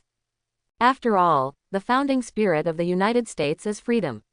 The so-called freedom is based on the confirmation that the US government is all fools and will never do good things. I have to say that only Americans themselves understand the US government. And you are not useless, look at this. Seeing that Captain Rogers was unmoved, Nick Fury did not continue to use any official talk, but took out the diary and handed it to him. Captain America Rogers. This was something he had discussed with his sister, Hawkeye, and the others. Since they planned to build the Avengers with Captain America as the core, it was impossible to get around this secret. There are still many unstable places in this world. Believe me, you will definitely not have nothing to do in the future. On the contrary, you will have a lot of work in the future. Nick Fury also poured himself a cup of coffee and took a sip. Captain America Rogers looked through the diary. At first, he frowned because he couldn't understand what was waiting for Tony Stark to be kidnapped. He couldn't understand what it was about. Especially the multiverse, the timeline, and the parallel time and space. For an old antique like him, it is simply fatal. Many words in English are originally made up, especially many professional words. If you are not a professional, you may not understand them at all, unlike Chinese where you can understand the meaning from the words. For Rogers, who had a gap of 70 years, he didn't know any of these words. His cultural achievements were mediocre. After all, basic education in the United States at the civilian level can only be said to be quite touching. Now he was even more illiterate. In the end, he needed Nick Fury to explain to him before he understood what it meant. He didn't fully understand, but he was shocked. Especially Spider-Man, Iron Man, the demigod Wonder Woman, Asgard's Thor, and even all the magical things in those videos, such as the invasion of Dormammu and the name. The existence of the Supreme Mage Ancient One almost caused his three views to collapse. On the surface, he remained calm, but in fact, his inner outlook was completely shattered. He has only been frozen for 70 years, why does it feel like he is 7,000 years in the future? What kind of monsters are these? So, how else can I help? Rogers said, no matter which one of these it is, it seems that I can't deal with it. You know, the strongest one I have fought before is the Red Skull, but compared to the people mentioned here, the Red Skull is basically nothing. The little witch has seen the big witch. Captain America Rogers is very aware of his own strength. There is no one here that he can deal with, let alone an existence like Dormammu. In his time, even science fiction and fantasy novels did not exist. Such an outrageous villain. Let him fight, he can be sacrificed, but what's the use? Of course, because not everyone has that kind of strength. In addition to these existences that we cannot deal with, there are many that we can deal with, such as certain terrorists, certain werewolves, vampires, etc. Nick Fury said. What? Werewolf? Vampire? Are you kidding me? Captain America Rogers said in shock. Although the three views have been torn to pieces just now, it does not prevent it from being torn to pieces again now. Compared with beings like Dormammu who have never heard of them before, werewolves and vampires are basically as well known among Western folk as God and angels. I'm not kidding you, Captain, these are real. Nick Fury said, I know this may be difficult for you to accept for a while, but I can send you the file later. But now, it seems a bit difficult for you to accept so much at once. You need to rest for 2 days. To get used to the world 70 years from now, we have rented an apartment for you nearby, or if you are willing to live in SHIELD headquarters, we have staff dormitories here. No, I'd better live in a rental house. Captain Rogers said quickly. He didn't want to be observed like a strange pet. After Nick Fury sent away Captain America Rogers, he immediately called Coulson and asked him to arrange for the news of Captain America's return to be released, and to be prepared to deal with inquiries from various high-level officials. This news cannot be hidden, and there is no need to hide it. The news that Captain America Steve Rogers has reappeared has exploded in public opinion like a nuclear bomb. The Americans' hegemony in culture and public opinion for many years has been vividly reflected in Captain America. Because of the U.S. government's unremitting God-making campaign for many years, Captain America's influence has long exceeded the United States and affected the world. For a time, the top 10 hot searches were all related to Captain America Steve Rogers, and even the sales of comics, animations, and games related to him skyrocketed. At this time, Lin Feng was happily counting money in a sack. Yes, this time Captain America Steve Rogers returns, he will make a lot of money, because he has acquired a large number of companies in advance that own the copyrights of Captain America Steve Rogers' various film and television works. After all, Captain America Rogers has been continuously promoted over the years, and various copyrights are flying all over the world. In this process, there are naturally many poorly managed ones that are about to go bankrupt. Captain America is certainly a classic IP, but as more and more superheroes appear now, new superheroes can give people a sense of freshness. In addition, Captain America has passed away for a long time after all, even if some people are full of it. The pots are full, but many people are still in poverty. But that's all about to change with the return of Captain America. But Lin Feng didn't expect that Captain America would return so early, because he vaguely remembered that although the movie didn't specify the time, it seemed that the plot of Avengers 1 would begin not long after Captain America woke up. Captain America's awakening should be in 10 or 11 years, but it's only 2009 now. So he spent $1 billion to successively acquire these copyrights related to Captain America. He originally wanted to hold them for a few years, but unexpectedly, Captain America suddenly returned early, causing the valuation of these copyright companies to take off suddenly. Lin Feng was sitting behind the desk in his huge office. In front of him was none other than Sharon Carter. At this time, she was reporting to Lin Feng the quotation applications that were flying in from various companies. "Boss, these are the 10 companies that quoted prices today. They are all well-known cultural companies in the industry." Sharon Carter handed the folder to Lin Feng. During this period of time, she was so busy that she secretly wrote reports and summaries for S.H.I.E.L.D., and she also worked for Lin Feng. Since Lin Feng was a startup company, it needed a lot of talents. Those are not single talents, they are all composite talents. In order not to be fired by Lin Feng, a black-hearted capitalist, Sharon Carter was almost in a panic. Especially during the period when Captain America returned, because she had a number of bankrupt companies that she had just acquired, her business volume suddenly took off. Lin Feng was a hands-off shopkeeper who was always willing to throw away her hands. Her business volume suddenly increased, and she was even. Lin Feng was promoted to vice president, and things became more complicated. The key is that she discovered that Lin Feng's company was just a normal investment company, with nothing that required special attention, no dangerous scientific experiments, and no big things like plotting to overthrow the government. She didn't understand why the superiors sent her here. Is it to let her experience the life of a worker and a social animal? Lin Feng looked at Sharon Carter's dark circles and felt amused. So what if you were an agent? An agent will give me 007. However, seeing how Sharon Carter and the widowed sister were very tired, but overall they were able to handle all kinds of things in an orderly manner, Lin Feng also suspected that they had done this kind of undercover job countless times and had gained experience. Do you know how much we spent to acquire these companies and these copyrights? Lin Feng asked. I know. Sharon Carter was filled with hatred, because this was exactly what she was doing, but not long after she bought it, she had to sell it again, which made her feel like her work was in vain. 5 times, as long as the price they give is more than 5 times our purchase price, we can sell the company or copyright to them. I believe they will be willing. Lin Feng stretched out a hand and said. Lin Feng has no intention of holding or operating it for a long time. It will take a lot of energy. This wave is enough for him to earn $4 billion. It can be said that he has made a lot of money in one wave. What? Pay taxes. If you still have to pay taxes, it can only mean that the accountant team is slacking off in their work. They are open and open.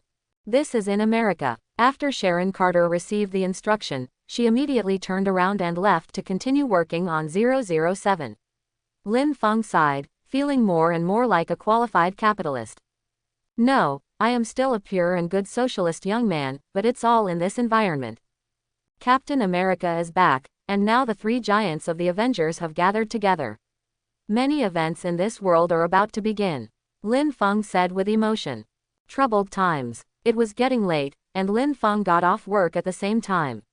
Seeing that the company was still brightly lit, and even the entire office building was still brightly lit, Lin Feng didn't even look back, and drove his newly purchased Lamborghini sports car back to the large flat-floor mansion. Although his wealth has jumped several levels now, he has not bought a higher-level mansion. The current one is enough. He opened the diary and started recording today. The progress bar in his mind was about to be full again. After recording today, he could draw another prize, so he couldn't wait to go home and record the diary. During this period, he drew twice more, but he didn't draw anything good. The first one was Dakao's glasses. After wearing them, he could perfectly hide his identity and not be noticed by others. It's a bit like a causal item, it's metaphysically outrageous. The second one is a skill, gunfighting. After getting it, Lin Feng's mastery of firearms suddenly reached the pinnacle, and he could even reach the ability to bend bullets, which perfectly proved one thing, that is, being shot in the back by more than a dozen bullets can indeed be suicide, and there is nothing wrong with it. This is indeed a very powerful skill for ordinary people, but for an invulnerable person like Lin Feng, it is of little significance. At most, it is just for show. After all, whether you are strong or not is only temporary, but whether you are handsome or not is a lifelong matter. It's been an eventful time. Now Captain America has recovered and returned. Now the three giants of the Avengers are gathered together. It's a little earlier than I thought. I originally expected it to be around 2010 or 11. After all, it happened right away. The Chitauri invasion in 2012 was also the first time the Avengers gathered together. There were too many scenes. In Tony Stark's home in New York, Tony Stark took off the dress he had just put on. Pepper was waiting for him outside the door. The two of them originally planned to attend an official party tonight. High-ranking officials, dignitaries, famous businessmen and wealthy people gathered together. Pepper, I can't go today, Tony Stark said. Then the door was opened, and Pepper in a dress looked at Tony Stark angrily and said, Tony, you have let me off the hook many times. What on earth are you studying every day? Pepper, I'm helpless too, but the inspiration has come, do you think it can't be let down? Tony Stark said with a smile on his face. Really? Pepper glanced at Tony Stark with suspicion. If it were before, she would never believe Tony Stark to death. After all, others don't know Tony Stark's virtues, so doesn't she know? He must have gone to the casino secretly, or he would have gone to hang out with young models. Anyway, it would be difficult for him to attend those boring official banquets. But recently, Tony Stark's time for hanging out has been significantly reduced. Most of the time, he is like a technical geek, working hard at home. There were even times when she worried about Tony Stark's physical and mental health. This is a little too unlike the usual playboy. Of course it's true, Tony Stark said a little speechlessly, how bad his reputation is. But he also knows one thing very well, that is, time is completely insufficient for him. The number of times he goes out to have fun has been greatly reduced, and he does not want to participate in some boring official activities, hearings, etc. Improve your own strength as much as possible. He now understands Lin Feng's feelings a little bit. Others can enjoy themselves and enjoy the quiet time. That's because they don't know that they are about to face a disaster. But he knows that the Earth in the future can be said to be full of crises, so the more this happens, the more he feels like there is a sword hanging over his head, and he doesn't know when it will suddenly cut down. No wonder Lin Feng, a rich second generation, is so self-disciplined, or rather not self-disciplined, it's just out of fear. But you left me alone over there again. Do you know how many times they have been looking for you recently? Pepper said, very dissatisfied. Tony Stark was also a little embarrassed, because he also knew very well that if he was invited to the official party, what good could be done, and he still wanted to pressure him to hand over the technology for making the armor. He just wanted to laugh. What about your skills? Having fun. It's not that he is arrogant, even if the information is open to them, they can't play with it. However, there is still pressure. In the United States, capital does not really cover the sky with one hand. At least there are several hands covering the sky together. Then remember to eat. You have a bad stomach. I'll leave first. Pepper glanced at Tony Stark and knew that it was useless. Who had to live such a hard life? After Tony Stark sent Pepper away, he changed into comfortable clothes and said, "Why did Lin Feng start recording his diary so early today?" Yes, he only learned that the diary had been updated after receiving Jarvis's notice, and he temporarily cancelled his plan to attend the party. When he walked to the basement, everyone on the S.H.I.E.L.D. side was already online, and the projection was on the desktop and they were already chatting. "Nada, do you look bad lately?" Hawkeye Barton asked with some concern. "Of course it's not good. I have to deal with the tasks given by Fury and the tasks given by Lin Feng. How can it get better? If I hadn't asked for leave today, you wouldn't be able to see me now, these evil capitalists," the widowed sister Natasha said with a yawn. "Hey, I seem to hear someone cursing. It has nothing to do with me, okay? Don't knock down a whole boatload of people with one stroke," Tony Stark said, dissatisfied after hearing this.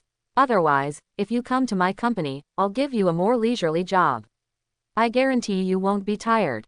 The widowed sister Natasha glanced at Tony Stark, who was a little speechless. She rolled her eyes at him and said nothing. The capitalist's art of painting. "Today we have a new member, as you all know, Captain America, Steve Rogers," Nick Fury introduced. "Hi, everyone, please take care of me in the future. I still don't understand these devices. There have been so many changes in the past 70 years, said Captain America Rogers. He was tinkering with projection equipment in his rental house, which was too complicated for him. In his day, watching TV was already a super new technology, let alone other things. "Captain, nice to meet you. You are much younger than I thought." Tony Stark glanced at Captain America. Although his idol is not Captain America, he has to say that he has been listening to the legend of Captain America since he was a child. When you grow up, you will inevitably have some curiosity in your heart. "You are Tony Stark, right? You are very similar to Howard." Rogers glanced at Tony Stark and sighed. Unexpectedly, in the blink of an eye, it was really a blink of an eye. The son of a good friend who has been through life and death is already this old. His mental age is even much older than his. Hearing this, the corner of Tony Stark's mouth twitched slightly. He felt like, "Child, I hugged you when I was a child, do you still remember me?" He wanted to say, "Who are you? Don't pretend to be my elder," but this person is really his elder. "Okay, after saying hello, let's start today's diary study," Nick Fury said. "The three giants of the Avengers mentioned here, inferred from past information, are probably Tony, Thor, and the last one is the Captain. This should be correct." Captain America Rogers was a little confused when he heard this. He didn't understand why Lin Feng included him in the three giants of the Avengers. He had only just heard of the Avengers. And he is very self-aware. His combat power is much stronger than that of ordinary people, but if he has to compare it with gods like Thor, the difference is not even a little bit worse. Tony Stark curled his lips. Regarding the name of the big three, he only felt that he had not done enough and needed to speed up the iteration of the armor. The captain's early recovery and return obviously caught him off guard. He thought it was around 2010 or 11. It seems that there were things he didn't realize. Hawkeye Barton said. "It's normal. He was an ordinary person in his previous life. It's like an ordinary person reading history. It's good to know the general history. How can you expect to remember the specific year?" Hill said. "But didn't he previously acquire many copyright companies related to the captain? Does it have something to do with me?" Rogers, the American team, was still a little unbelievable that he had become an IP and had copyrights. In the era of barbaric growth in which he lived, it was not that there were no patents or copyrights, but the execution effect was quite impressive. "Yes, Sharon and I are responsible for this matter." He probably wanted to hoard a batch of copyrights and wait for 2 years to use them. Unexpectedly, the captain returned suddenly, which directly saved the waiting time. "At least this wave earned 4 billion. Natasha, the widowed sister, replied. Except for Tony Stark, everyone present could not help but shed tears of envy and hatred. Capitalists, is it so easy to make money? Only then did they realize that Lin Feng knew a lot about the future in advance, and even if he didn't remember it clearly, it was enough to bring him countless benefits. Even Tony Stark has some fluctuations in his heart. Unless he relies on stock price fluctuations, it is not that easy to make 4 billion. I think the main point is this. In 2012, the Chitauri invaded, a few years ago. Tony Stark opened his mouth to wake everyone up. Compared with how much money Lin Feng made by using the unknown prophet, this is a fatal thing. I only vaguely knew about this before, but now I not only know the specific time, but also know which alien civilization invaded. Suddenly the looming mountain pressed down, almost crushing everyone. They also know one thing very well. For aliens who can conduct expeditions across planets, even if calculated based on the lowest level of civilization, the difficulty of defeating humans will not be much more difficult than that of European colonists and indigenous Indians. No, to be precise, it may be similar to beating monkeys in modern civilization. Humans on Earth, a small and skinny monkey group that has not yet flown out of the Earth, cannot possibly have any power to fight back. Tony Stark himself can think of some possible technological applications in the interstellar era. For example, what if the other party has the envisioned Star Destroyer cannon? With one shot, half of the United States is gone, so how can we fight? The most powerful hydrogen bomb explosion on Earth can move the ground a few millimeters at most, which is not on the same level at all. It is not as powerful as the Earth's own volcanic eruptions every day. So how to fight? In other words, how did we win this alien invasion? Tony Stark said. The previous video was the one where the little guy asked Doctor Strange for help. We speculated that the time was 17 years. At that time, the world was peaceful. Therefore, at least the alien invasion in 12 years, we were resisting, yes, and Lin Feng was talking about the first gathering of the Avengers, which means that we may have won the battle on our own, instead of relying on Ancient Yi and the other mages. Then the question becomes, how did we win? No matter how I calculate it now, I have no chance of winning. Quote. In fact, ever since he learned about the alien invasion, Tony Stark did not dare to stop for a moment. While working hard to improve the performance of the armor and complete the iteration of the armor, he also let Jarvis use existing databases to perform deductions. The result of the deduction was a complete mess, and he was no match at all. According to the currently recognized classification of civilizations on the Earth, the people on Earth cannot even reach the first-level civilization. They only have about a level 7 civilization, and they have not even been able to fully utilize the energy on their own Earth. The second-level civilization has been able to utilize the energy of the entire star system, and the Chitauri are even the most conservatively estimated second-level civilization. When Tony inputs all the technologies and weapons that he can imagine the second-level civilization has. After the database, perform deduction. As a result, no matter how many times it is deduced, it is always a dead end and there is no chance of winning. Therefore, he is more stressed and anxious, and his mental internal friction has reached the extreme. Because he can't think of any possibility of winning, and his character is not the so-called, don't care about anything, kind of character, there must be a road before the car reaches the mountain. But judging from the subsequent video, they won the final victory. So the question is, how did they win? I can't even think of it, I don't even dare to think about it. Others were the same and couldn't figure it out at all. But now I finally know the name of this alien. It's called the Chitauri. You can at least ask. Don't we have channels now? You can either ask Thor, or you can ask the Skrulls. Fury, what do you think? The widowed sister Natasha asked. Thor is too far away. When he will come to Earth again is beyond our control. I'll ask the Skrulls, Nick Fury said. Fury, last time I asked you to collect some Skrull blood and skin tissue, how were you prepared? Tony Stark asked. When Nick Fury heard this, he immediately asked, what do you want to do? What else can you do? Tony Stark said with a sneer. I can't sleep well when an outsider comes to the house. Didn't you say that this Skrull can even imitate the appearance of a human being, so that he can do it seamlessly? Are you not nervous? When one of us here was replaced, I don't know, I have to figure out the principle behind this, and I also have to have a way to detect it, do you understand? After hearing this, everyone couldn't help but nodded. It was indeed true. Ever since they knew that there were so many Skrulls and they were still living like this on the Earth, everyone's anxiety was also detonated. Tony Stark's worries are also everyone's worries, and Captain America Rogers is still immersed in disbelief that there are such aliens. The changes in the past 70 years are really unbelievable for an old antique like him. I understand, I have prepared those, and I will send them to you later, but I also want a copy of the results of the research, Nick Fury said. Although he had just wanted to use the Skrulls channels to find out what kind of race the Chitauri were, it didn't stop Nick Fury from also feeling wary. The things mentioned in Lin Feng's diary last time were also a revelation to him. He didn't know what he was thinking. It was outrageous that he didn't pay attention to such an obvious hidden danger. This is not his style. Then Nick Fury exited the projection state and called the big boss among the Skrulls he knew to ask about the Chitauri. After a while, he came back, calmed down, and then said, I asked, there is indeed such an alien race in the universe, and it is also very famous in the universe. It is an alien race in the universe. All in the universe belong to an alien civilization under the command of a very powerful alien overlord.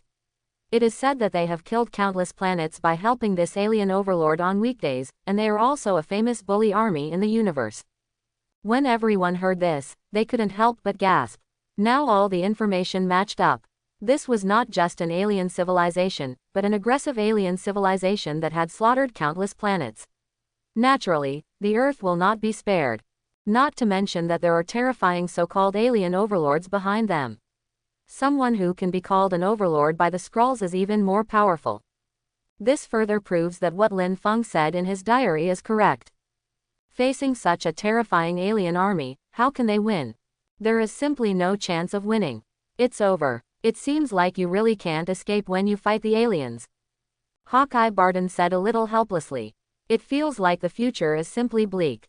His personal strength is outstanding among humans, but if he fights against the alien army, he may not be killed instantly. Hey, I suddenly feel that, whether it is the Ancient One or Odin, their existence is not a bad thing for us. At least we can rely on them. Hill said with a sigh. There are also more terrifying crises, such as the invasion of the Dark Dimension Lord Dormammu, but the problem is that Dormammu is dealt with by mages, so they can feel at ease and ignore it, because it is useless. But if we were faced with an invasion from an alien civilization, would the magicians' tactics still be useful? Yes, I feel like we are a bit of clowns now. We are always fighting for our wits with the air. I'm afraid people are too lazy to pay attention to us. Natasha, the widowed sister, said helplessly. Their existence is only a kind of protection for us. Everyone nodded. Ever since they learned that the world was so dangerous, with the invasion of Dormammu on the magic side and the Chitauri invasion on the science side, they suddenly felt that the previous precautions were not so necessary. And more realistically, what's the use of their defenses? What problem can it solve? Obviously, you can't. I don't understand why these aliens have to set their sights on the Earth. In Lin Feng's words, the Earth is a rural place in the Milky Way and has no special resources. What's so important? They have to invade the Earth. Hawkeye Barton complained. And Tony Stark. At this time, in the palace of Asgard, Thor and God King Odin looked at the Chitauri mentioned in the diary, and the faces of father and son began to grow serious. Compared with the ignorance of those on Earth, their vision is much broader.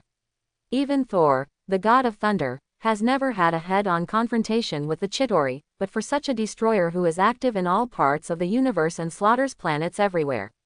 I have also heard of the Overlord Corps. That name is really too big. In particular, Thor, the god of thunder, is considered to be of the good and lawful camp. Although there has been a precedent of leading people to war with the frost giants without authorization before, it was just to stabilize the throne and to make the frost giants surrender to him just like they surrendered to his father. But in essence, he still prefers to protect. Not only does he have his sacrifices on Earth, but he has left his footprints and has his sacrifices on many planets. Therefore, I really don't have a good impression of the Chitauri, a bully army that goes around killing planets and annihilating other people's species at every turn. Father, that Thanos is one of the father-level masters you listed for me who must never be provoked, right? Thor said. In order to prevent his son from being ignorant and really irritating the Heavenly Father-level bosses, Odin specifically listed the list of Heavenly Father-level bosses he knew so that his son could know. One of them is Thanos. Yes, it's him, Odin said. He remembered his previous encounter with Thanos. It took a lot of effort to push Thanos back that time, which also aggravated his injuries. But there is nothing he can do about it. According to his agreement with Ancient One, he will be responsible for resisting regional crises that come from the main universe level, while dimensional demons from other dimensions are the responsibility of Ancient One. The two parties basically have a clear division of labor. And as the nominal lord of the earth, he couldn't ignore this. But now it seems that Thanos has renewed his ambitions for the earth. Now the problem is starting to get tricky. He doesn't have a few more years to live, and Lin Feng mentioned in his diary that the Ancient One doesn't have a few more years to live either. In other words, if the two giants who apparently protect the earth have disappeared, then what if Thanos? It is completely imaginable what he will do after getting this news. And it's not that Odin is so selfless and has to fight to the death for a nominal territory like the earth, but the existence of the earth is a kind of weather vane. If the earth also falls, then Asgard, who is also on the world tree, will also fall.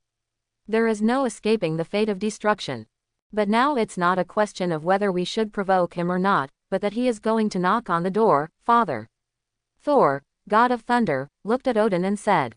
In his opinion, Asgard's territory also includes the earth. No matter how long it has not been patrolling, no matter whether it is really in charge, but since it is said to be the lord of the earth, it has a responsibility. Asgard is a people, not a place. Encouraging you to be brave does not make you reckless, understand?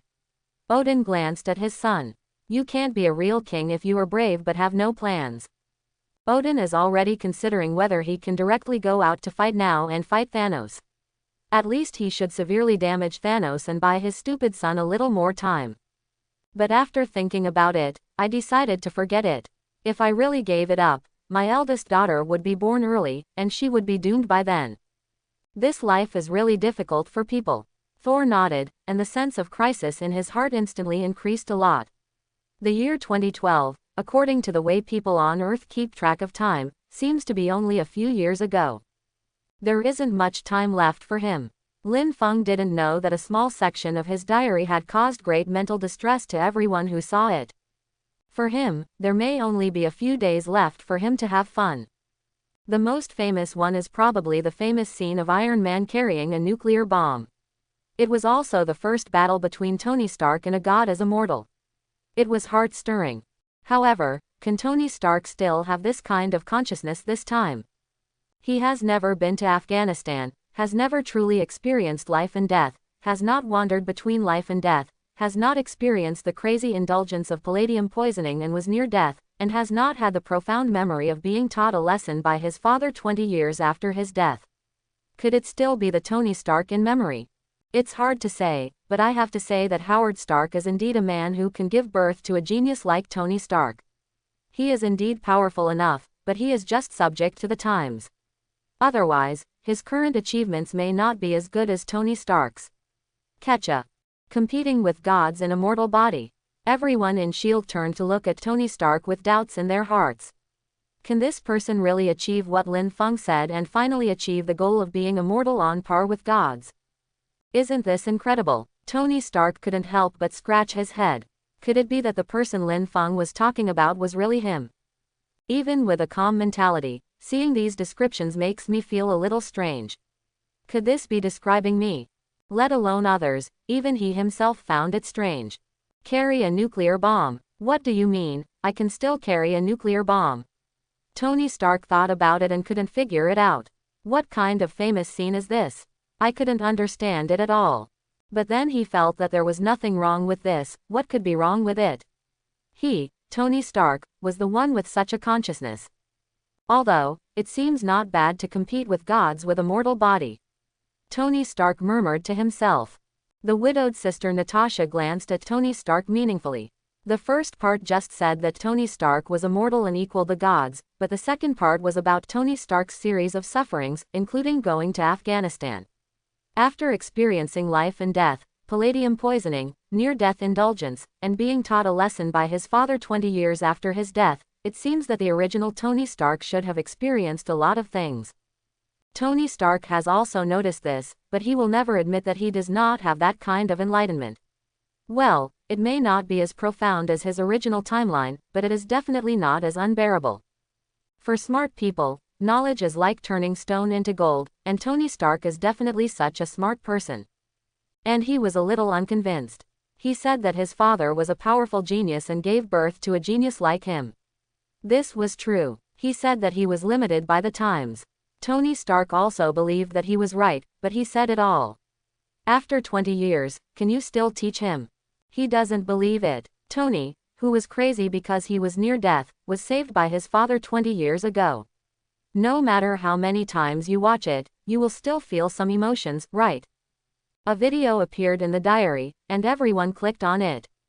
To everyone's surprise, the beginning was not the Howard Stark mentioned in it, but Tony Stark, wearing a golden and red mark suit, playing DJs and having a party, looking wanton and crazy, with his hands in his hands, holding a bottle of wine and stumbling around. Even Pepper was speechless when she saw this scene. The crazy party continued until Tony Stark's friend War Machine Rhodes came later. And he acted recklessly, even using energy cannons to hit watermelons and wine bottles, which completely angered his friend Rhodes. Tony, are the parties you usually hold at home so crazy? You have such a strong taste. Hawkeye Barton couldn't help complaining and said that although he knew that these rich kids and playboys were having fun, such a crazy party still made him frown slightly. No, actually, in most cases, it's pretty normal. At least I won't be wearing a suit at this party, like a clown trying to impress everyone. Tony Stark couldn't help complaining. Although he was complaining about the self in the video, he was very angry. He felt that the self in the video, oh no, it might be himself in another timeline, was ruining his reputation. Yes, he usually spends a lot of time playing, he plays a little more liberally, and he plays a little too much with women, but he will not make fun of his steel armor. It was his hard work, his preparation to fight against evil and to fight against aggression. And the person in the video actually used his armor to have a party, to please those blonde girls with big boobs at the party. It was also a humiliation for him. Captain America Rogers frowned slightly. In his time, although the atmosphere of the upper class was not particularly good, the atmosphere of the entire society was still much better than it is today 70 years later. The promiscuity was done in private. Such promiscuity in public undoubtedly challenged the values of people of that era. For a moment, everyone was angry and speechless. Especially Tony Stark. He felt that this was his own dark history. And his wanton behavior finally angered Rhodes. He went down to the basement and came out wearing a silver-white armor. He yelled at everyone and said, "I only say this once, get out." Seeing his friend come out wearing a suit of armor, Tony Stark was not surprised or angry, nor did he feel that his friend had stolen his armor. His expression was extremely calm, as if he had expected this day. He even asked the DJ to play a hot song to add to the fun. Rhodes roared that Tony Stark was not qualified to wear this armor and asked him to take it off. The two sides directly struggled together. They were like two children, fighting with the fitness equipment in the gym, and even hit the center of the crowd, causing everyone to retreat in shock. A direct fight would hurt both sides. When Tony Stark woke up, Rhodes had already left in his suit. Tony Stark could have asked Jarvis to stop everything, but he didn't and just watched him leave. Seeing this, everyone looked at Tony Stark in shock, because they knew very well how much Tony Stark valued the armor technology. During this period, whether it was the military, officials, or various foreign consortiums, he withstood the pressure, but refused to let the armor technology leak out. Tony Stark even said a very famous saying that the weapons possessed by mankind already allow mankind to have a high enough killing efficiency, and there is no need for more. There is no doubt that Rhodes' background is in the military. And Tony Stark handed over the armor like this without any obstruction, which was not in line with his habits. So, is it the palladium poisoning that Lin Feng said, the madness before death? Hill asked carefully. Everyone suddenly remembered that this diary seemed to mention this, and that was Tony Stark's madness before he died of palladium poisoning. They didn't see the palladium poisoning, but they saw the madness before death. Tony Stark, a respectable and well-off man from a rich family who is usually aloof, is like a crazy clown at this time. He will even change his will and let his good brothers take away his armor. Is this what Lin Feng said, the earth-shaking changes in personality after experiencing life and death? It has indeed changed dramatically. Tony Stark also noticed this and realized why he behaved like a lunatic in the video, especially when he handed the armor to Rhodes. I'm afraid it was because he didn't want to embarrass his good brother. After all, Rhodes had approached him more than once or twice over this matter during this period. The military also put a lot of pressure on him. He knew all this very well. But now he is starting to think seriously about whether he should let his good brother bring back a armor so that he can have a better relationship. Anyway, according to his estimation, it is impossible for the military to break through his technology, and the final right to use it will most likely be in the hands of his good brother. Jarvis, help me figure out how long a person can live if he is poisoned by palladium. Tony Stark asked. After a moment, Jarvis gave the answer and said, at most half a year, but if the palladium element can be isolated, there is a way to treat it. Tony Stark immediately understood what the problem was. It was not the problem of the palladium element. Palladium element can actually be isolated. For example, the energy used by his current armor is produced by the nuclear fusion reaction of palladium element. But it has no impact on him. But the people in the video seemed to be different. He remembered that in the last video, after Obadiah sees the arc reactor, his face immediately turned pale, as if he was about to die. In other words, I had to rely on the arc reactor to survive at that time, so at that time, I was actually faced with a dilemma: either use the arc reactor and then slowly die of palladium poisoning. Either don't use the arc reactor, and then you will die immediately. It's that simple. And later, he asked Jarvis to conduct a deduction and analysis. Based on his symptoms and his experience in Afghanistan, he speculated on what problem he might have that caused him to have to use the arc reactor, otherwise he would die.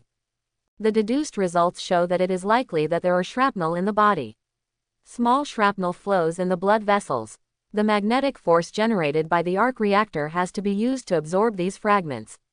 Otherwise, these shrapnel will flow away with the blood. He will die soon.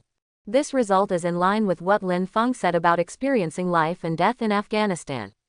After all, if he hadn't been hit by a bomb and had a lot of shrapnel on his body, he wouldn't have ended up like this.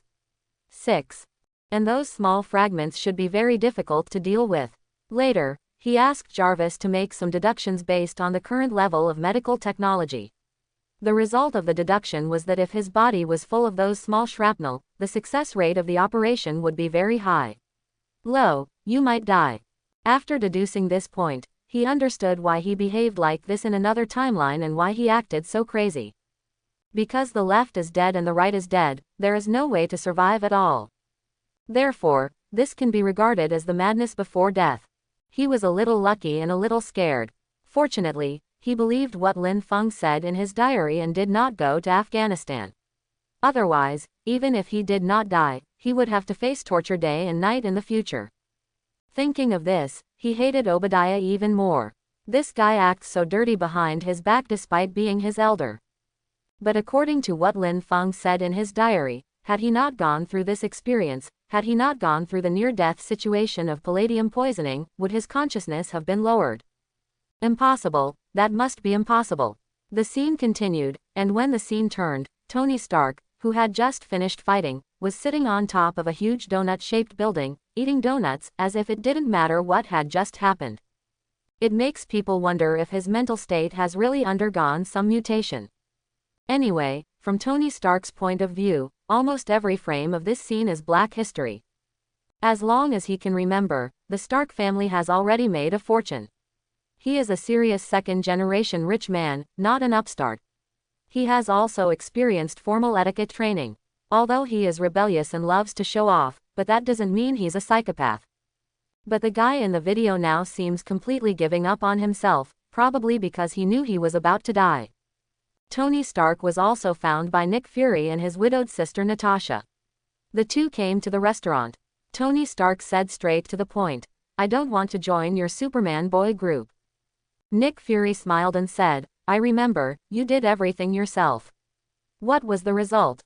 The result. The result. Iron Man was speechless and choked. He was stunned for a while and said, "I'm sorry, I don't want to cause you to misunderstand, but should I look at your blindfold or your eyes? To be honest, I'm a little hungover. I'm not sure if you're a real person or a hallucination." "I am a real person. I am the most real person you have ever seen. Nick Fury said word by word through his teeth. I'm so lucky. Where are the employees here? Tony Stark looked around and tried to change the subject. Nick Fury took the opportunity to point at Tony Stark's neck, which was already densely covered with lines. You don't look good. At this time, everyone discovered that Tony Stark's palladium poisoning seemed to have reached a level that was difficult to cure. I've had worse situations, Tony Stark said nonchalantly. Of course, maybe he just doesn't seem to care. At this time, an enchanting figure slowly walked over. I've cleared the entire area, but it's best not to spend too much time. Came a woman's voice. When the camera turned, Iron Man took off his glasses in astonishment, and when he looked around, he saw a beautiful woman with a protruding front and back, but it was none other than the widowed sister Natasha. You are fired. In the video, Iron Man said with a hint of drunkenness. That's not up to you to decide. Black Widow smiled and sat next to Nick Fury. Nick Fury next to him smiled and said, Tony, this is Agent Romanoff. Hi. Tony Stark rubbed his head, as if he was still judging whether the person in front of him was real or fake, and the sequelae of his hangover were clearly revealed. I am an undercover agent of S.H.I.E.L.D.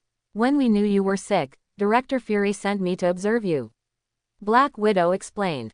Iron Man said with an ugly face, you'd better apologize to me. Black Widow did not answer. Nick Fury next to him said, you have been very busy. You appointed Pepper Potts as the CEO, gave away your property to people everywhere, and let your friends fly away in steel armor. If it weren't for me, understand the situation. I didn't give it to him, he took it away. Tony Stark immediately retorted. Woo, what? Did he take it away? Nick Fury said with an exaggerated expression. You are Iron Man, and he snatched it away like this. He beat you up and then took away your steel armor. Is this possible? Nick Fury looked at the Black Widow next to him and asked loudly.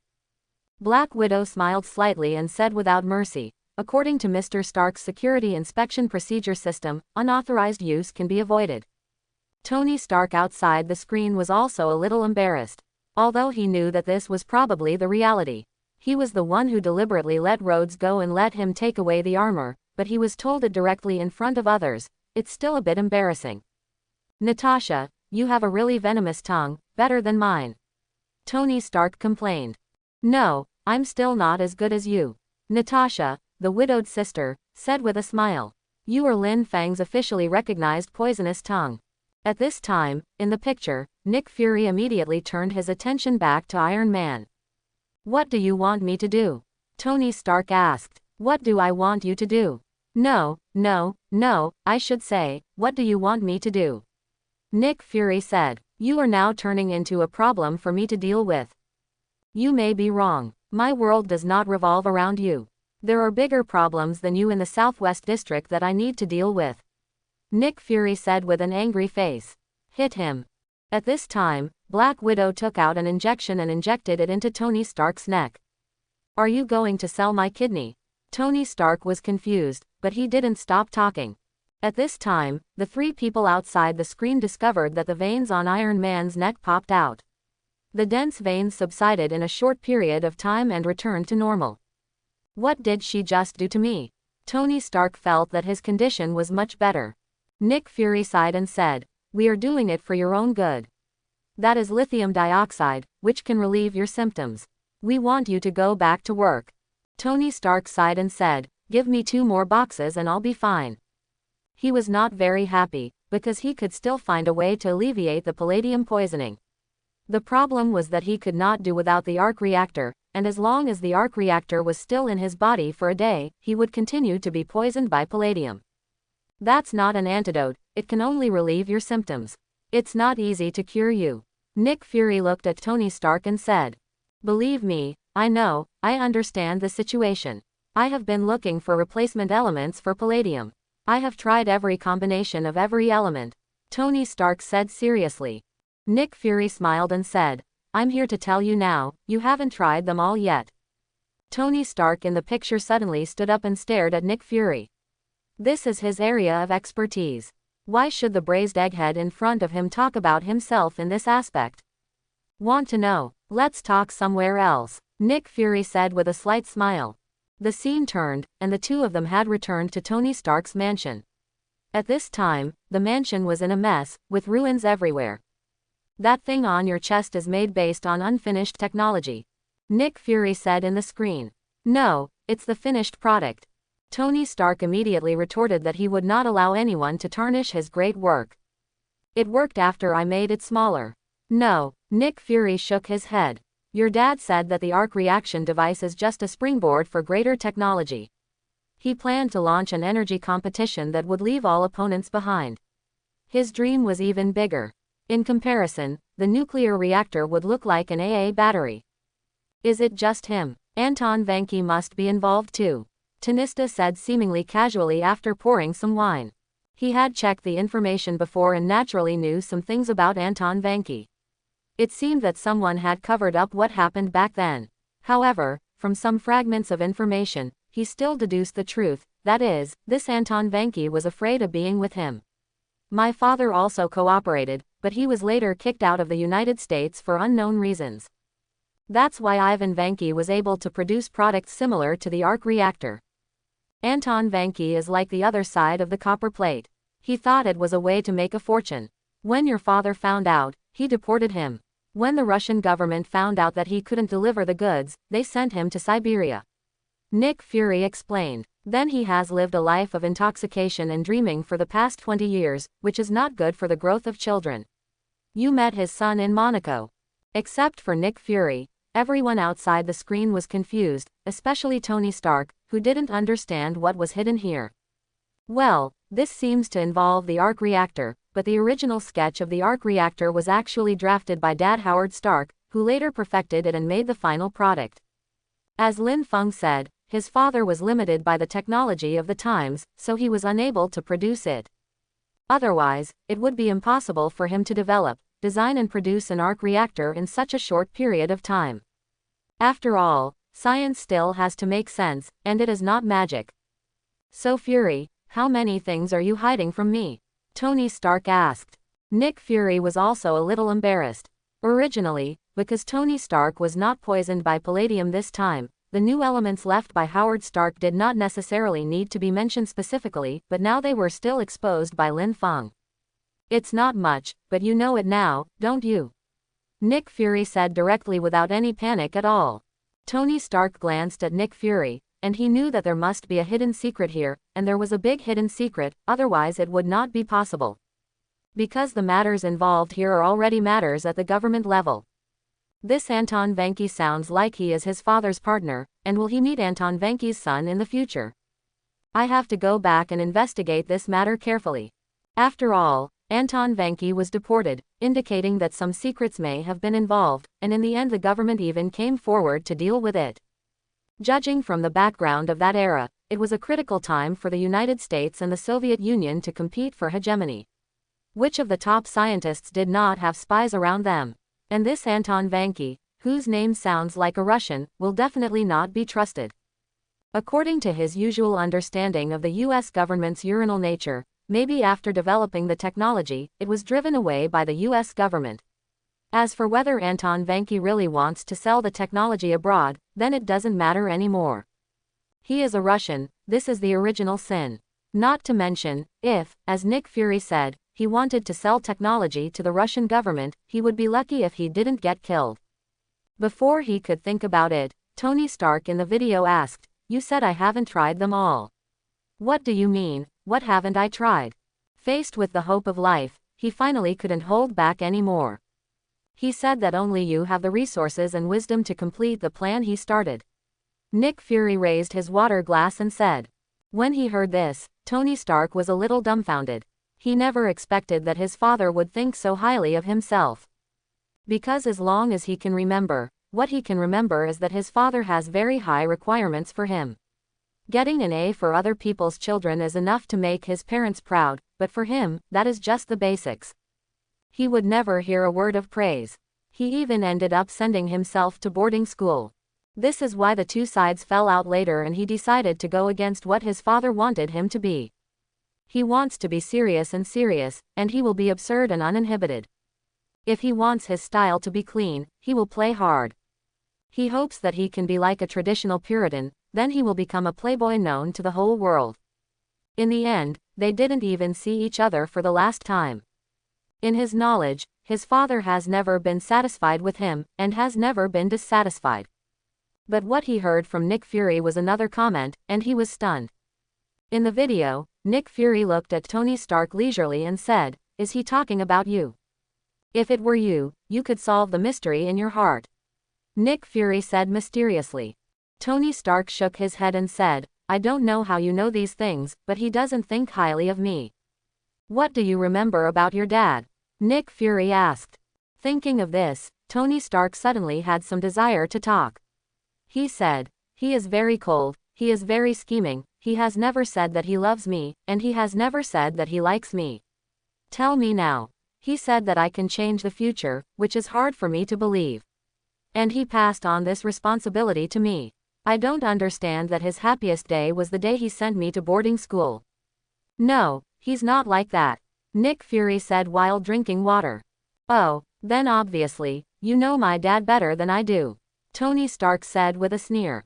Outside the screen, Tony Stark was also in a complicated mood.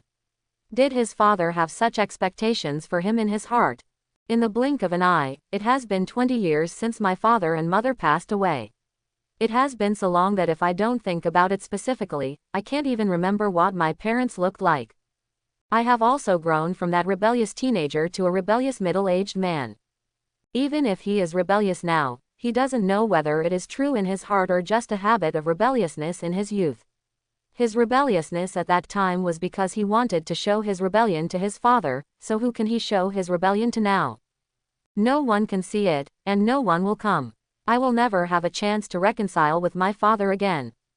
He will never have the chance to change his image as a naughty and mischievous child in his father's mind. What's even more regrettable is that he will never have the chance to let his father know that he has changed. We took it upon ourselves and carried it forward." Immediately afterwards, Nick Fury in the video broke the shocking news that Howard Stark was actually one of the founders of S.H.I.E.L.D. Of course, Tony Stark in this timeline knows this. Nick Fury did not stay long in the picture because he had a meeting in the afternoon. He just left Tony Stark with one sentence, "Oh, Tony, remember, I will keep an eye on you."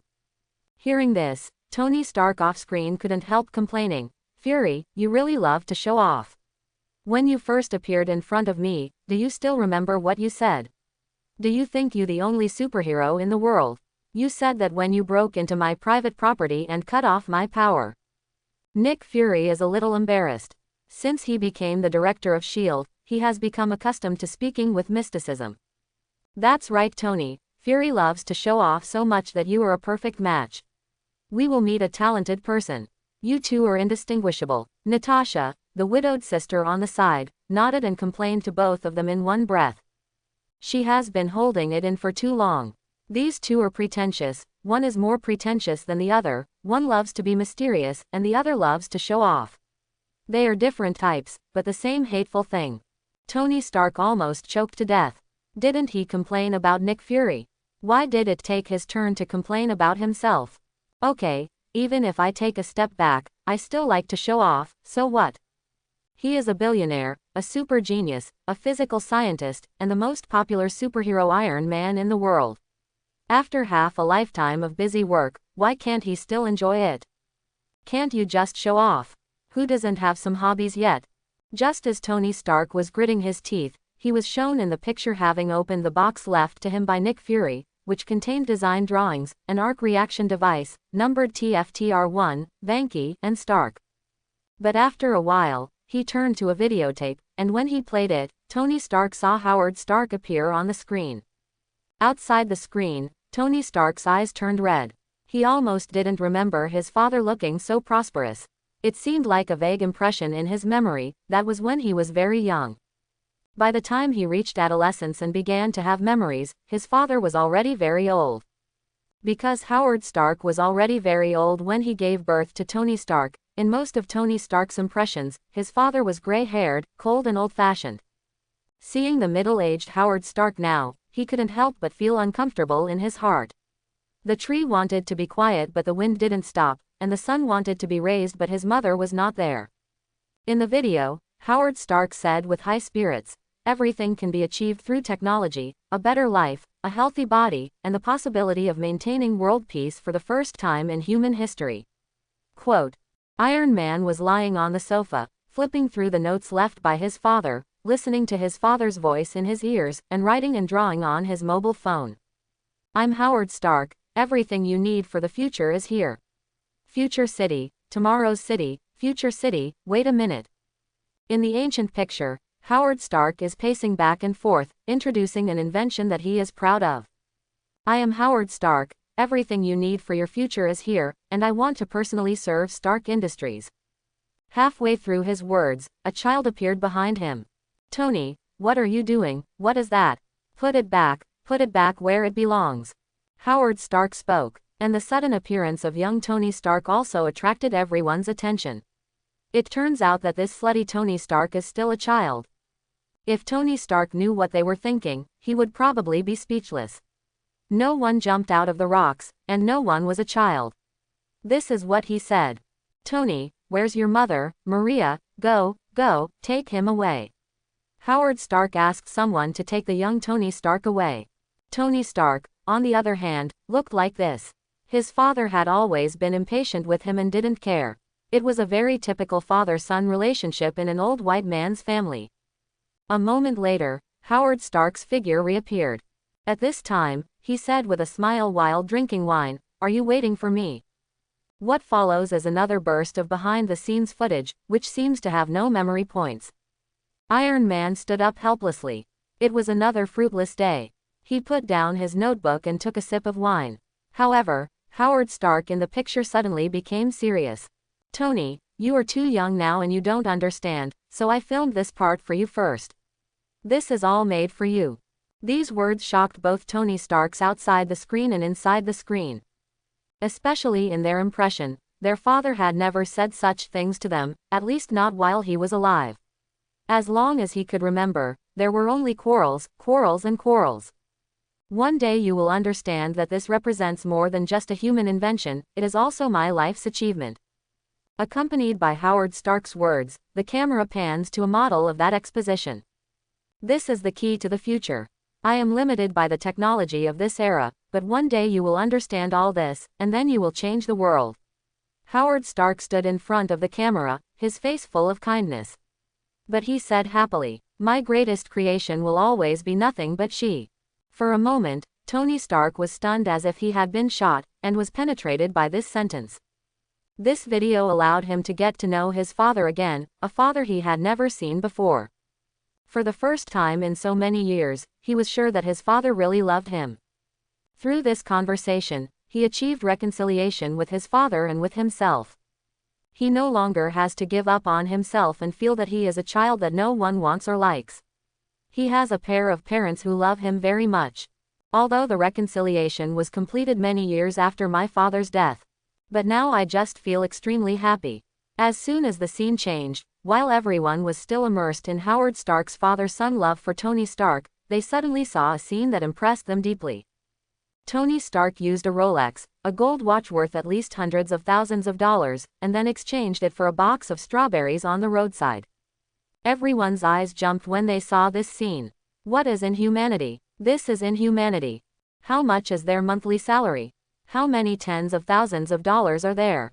In other words, even if the people here are all elites with high incomes, they have been working hard for at least a year, and they have to go without food or drink, and now they use it to exchange for a box of strawberries.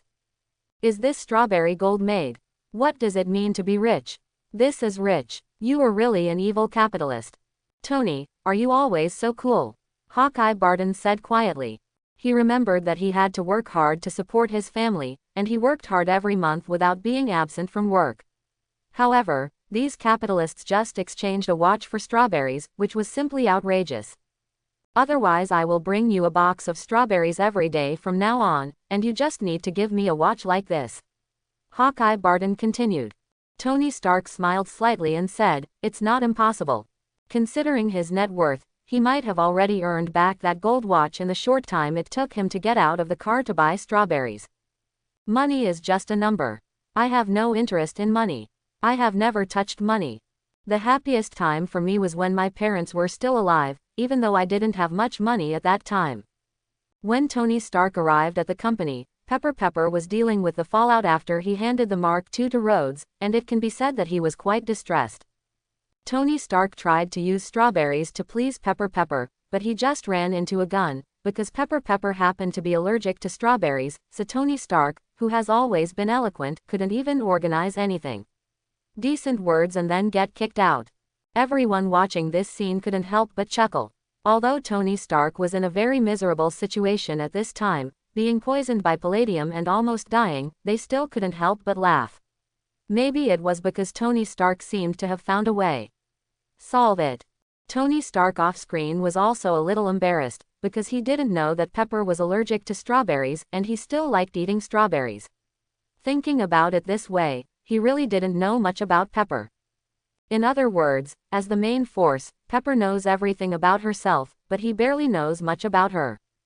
Before everyone could finish laughing, Tony Stark had already moved the model of that year's Industrial Expo back to his home.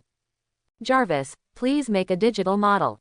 I need an operable projection screen, Tony Stark said, and a brand new projection screen immediately appeared in front of him. 1974 Stark Industries Expo, model scan completed, sir. Jarvis completed the scanning work immediately. Tony Stark moved the projection of the entire digital model and asked, how many buildings are there in total?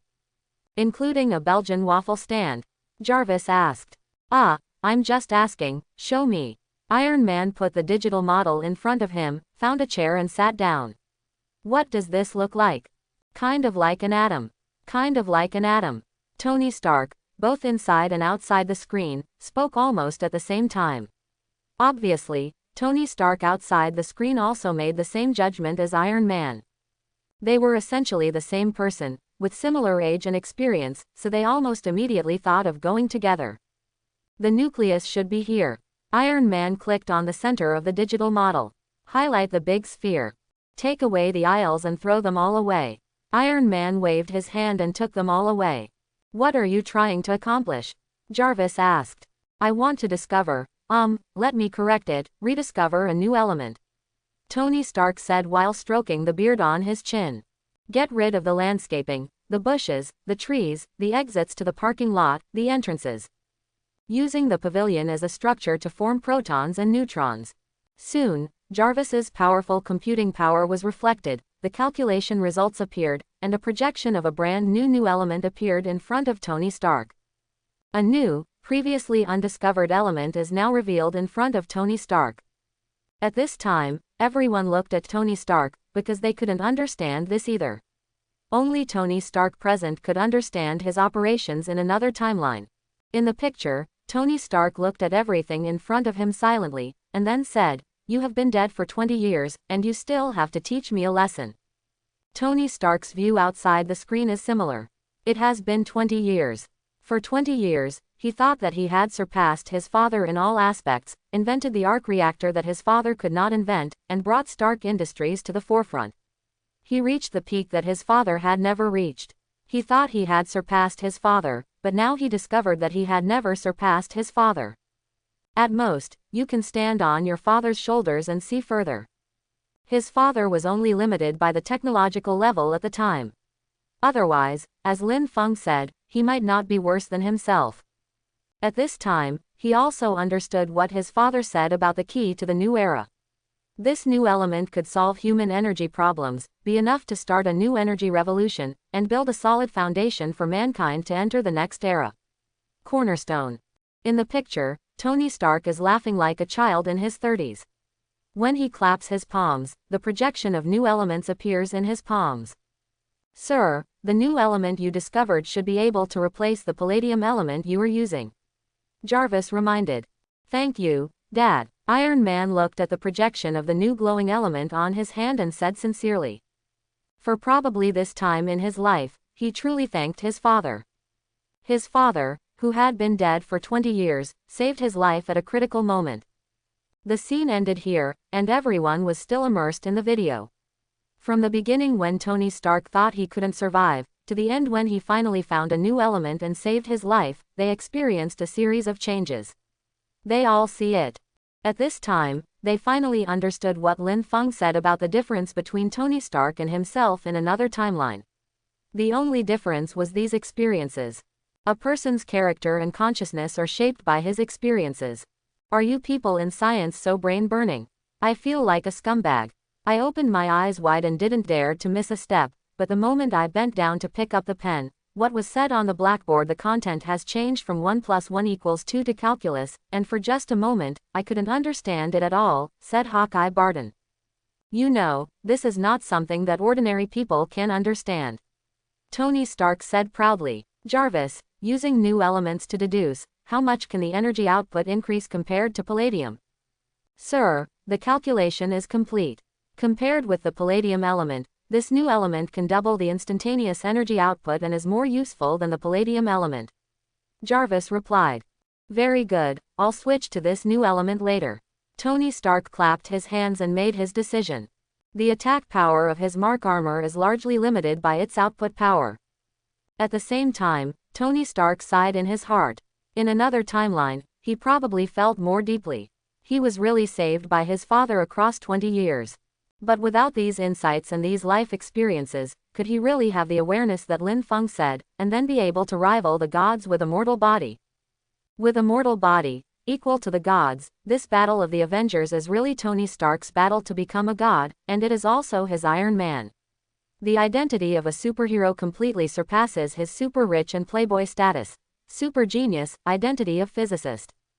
Even after he stripped off his iron armor, he still had so many identities, but the most dazzling identity in his life was one and only one, and that was Iron Man, Tony Stark. Tony Stark looked at Lin Feng's description of himself in his diary and couldn't believe it. Was that Lin Feng's evaluation? After all, Lin Feng's evaluation of him in his diary was not very high in the past. He was a vicious capitalist, a poisonous tongue, and an arrogant maniac. Anyway, his complaints were no less than those of Braised Eggman and Man. He seemed to have a problem with everyone, and he could only have a few problems with Black Widow. This made them tease him before, and Lin Feng really liked Black Widow. But now these evaluations of him are simply too high to look like. Sure enough, I was born to be the protagonist. I can't avoid being the center of the stage wherever I go. Tony Stark thought proudly. However, the appearance of a new video immediately interrupted his train of thought. When everyone clicked on it, their expressions suddenly changed, including Thor, the god of thunder in Asgard, because at the beginning of the picture, he saw himself fighting aliens on an aircraft. At this time, he still had the majesty of Thor, the god of thunder, and he had already fought to the point of being very exhausted. Although the video is an excerpt, you can fully imagine what a brutal battle he went through before. However, before the battle was over, a huge Leviathan spacecraft rushed out from the other side of the high-rise building. This Leviathan spacecraft is like a huge whale, swimming in midair, completely ignoring the influence of gravity. At this time, Tony Stark flew over in a suit and tried to cut through the shell of the Leviathan spacecraft with a laser, but Jarvis quickly reminded, "Sir, before you cut through its shell, it will run out of energy." At this time, even the most obtuse person realized that this was probably the Chitauri invasion mentioned in Lin Feng's diary. Apart from alien invasion, is it possible for such a spacecraft to exist on Earth? In order to prevent the destruction of the Leviathan spacecraft, Tony Stark flew directly in front of the Leviathan spacecraft. He said, "Jarvis, do you know the allusion to Jonah? I won't use him as a role model." Jarvis reminded him quickly. As he spoke, Tony Stark accelerated and rushed into the Leviathan spacecraft, crashing the Leviathan spacecraft, but he himself was also thrown to pieces. As soon as he got up from the ground, he was knocked away by the Chitauri. As soon as the scene turned, Hawkeye Barton saw that he had just defeated a Chitauri, and then was rushed over by countless Chitauri in spaceships. At the critical moment, he could only pull out the arrow from a Chitauri soldier nearby, change the plug, jump from the tall building to avoid the bombardment, then fall into the building and fall hard to the ground. He almost couldn't get up. He didn't have Tony Stark's armor as a buffer. This wave was enough to knock out all his internal organs. When the scene turned, it was the Hulk roaring, but even as powerful as the Hulk, he was bombarded indiscriminately by countless Chitauri soldiers driving aircraft. Everyone's expressions were extremely ugly. 2012, Alien Invasion. Now I have only seen the tip of the iceberg, and my fatigue is already showing. As powerful as the Hulk, Thor, the god of thunder, is also unable to persevere in the face of these endless aliens. At the same time, Spider-Woman Gwen had just solved a crime and was sitting on the rooftop of the building blowing the wind. At the same time, she was looking at the records in her diary, her face changing slightly. Although it is only a short clip, it is enough to prove how tragic the future battle of New York will be when aliens invade. No wonder Lin Feng initially said he wanted to move away from New York. Now it's not just Lin Feng who thinks so, but she also begins to have such thoughts. If there really is a day when aliens invade, then as a superhero, it will definitely be my duty, but what about my parents? They are just ordinary people, not superheroes, and should not be left to die. But how can he persuade his father to leave then? For a moment, I had a huge headache. The scene continued. One of the most advanced fighter planes of the US military came out of the cabin. The words passed to the pilot's ears cheered everyone up. Commander Nick Fury has been relieved of duty, executing Order 7A11. 7A11 has been confirmed and we are ready to take off. The pilot didn't ask why, but agreed directly. Am I fired? Nick Fury was stunned. It was such an opening lightning strike. He never expected that when he saw the video, he would see such a scene. This is almost impossible. Because he is the director of S.H.I.E.L.D., he is already the well-deserved boss in this system, and his bosses include, and are only, the 5 major members of the United Nations Security Council. Although now he has gradually become America's shield because he does more work for the United States, but procedurally speaking, he is still a subordinate of the 5 major council members. So in theory, if you want to remove him from his position, at least the 5 major council members must unanimously approve it. The 5 major council members all have 1 vote veto power, and all 5 members must agree together for it to take effect. So it doesn't matter even if he offends the representatives of several other council members at the same time, as long as the representatives of the United States protect him, it is enough. But now that he has been dismissed, that means even the representatives of the United States will no longer speak for him. What had he done to make people so angry? He didn't understand. We must know that there are constant conflicts of interest among the 5 major council members, and it will be too difficult for them to reach a consensus. It's almost impossible. The rest of the people also looked solemn. It was obvious that something serious had happened, but they didn't know it. Sir, there is something abnormal on the deck. The screen turned, and in the control room of the space carrier, Hill discovered the abnormality and shouted quickly. Attention everyone, there is a plane taking off illegally.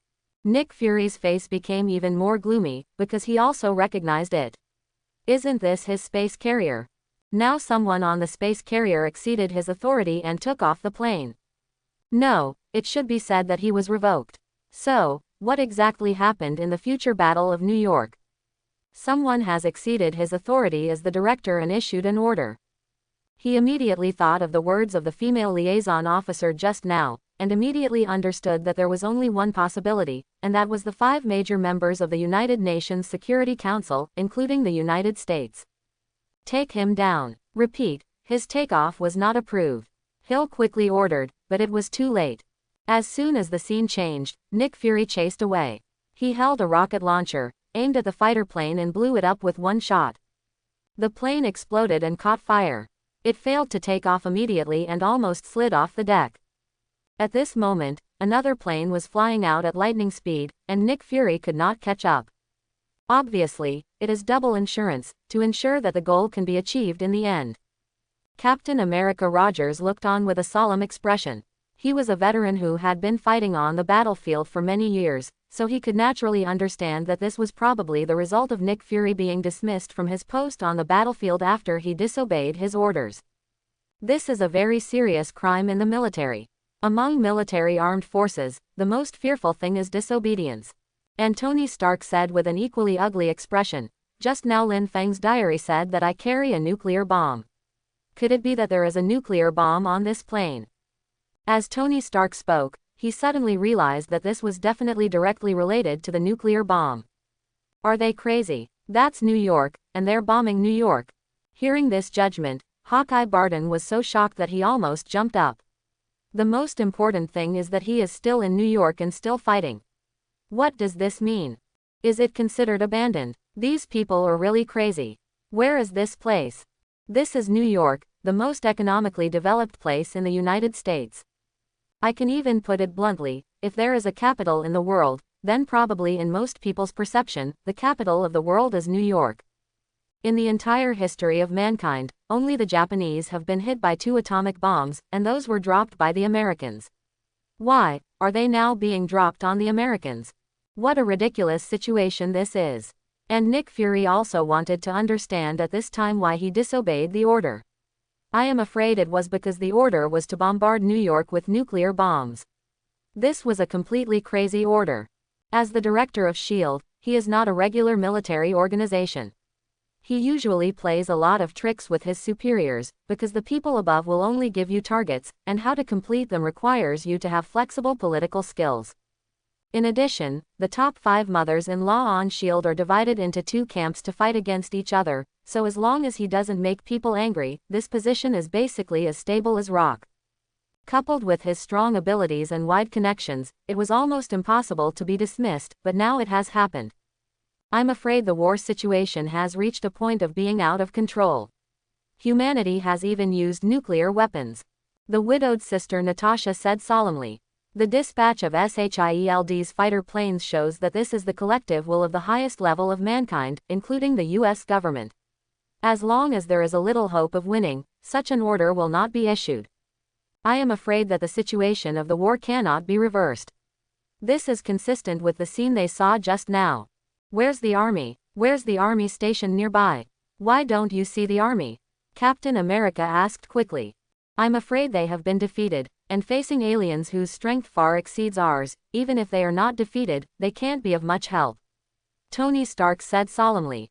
Although the behavior of these Chitauri was very strange and different from the civilization he envisioned as level 2 or above, there was no doubt that the level of technology possessed by these Chitauri was at least far superior to that of humans on Earth today. I am afraid that even the strongest U.S. military on Earth cannot defeat these aliens.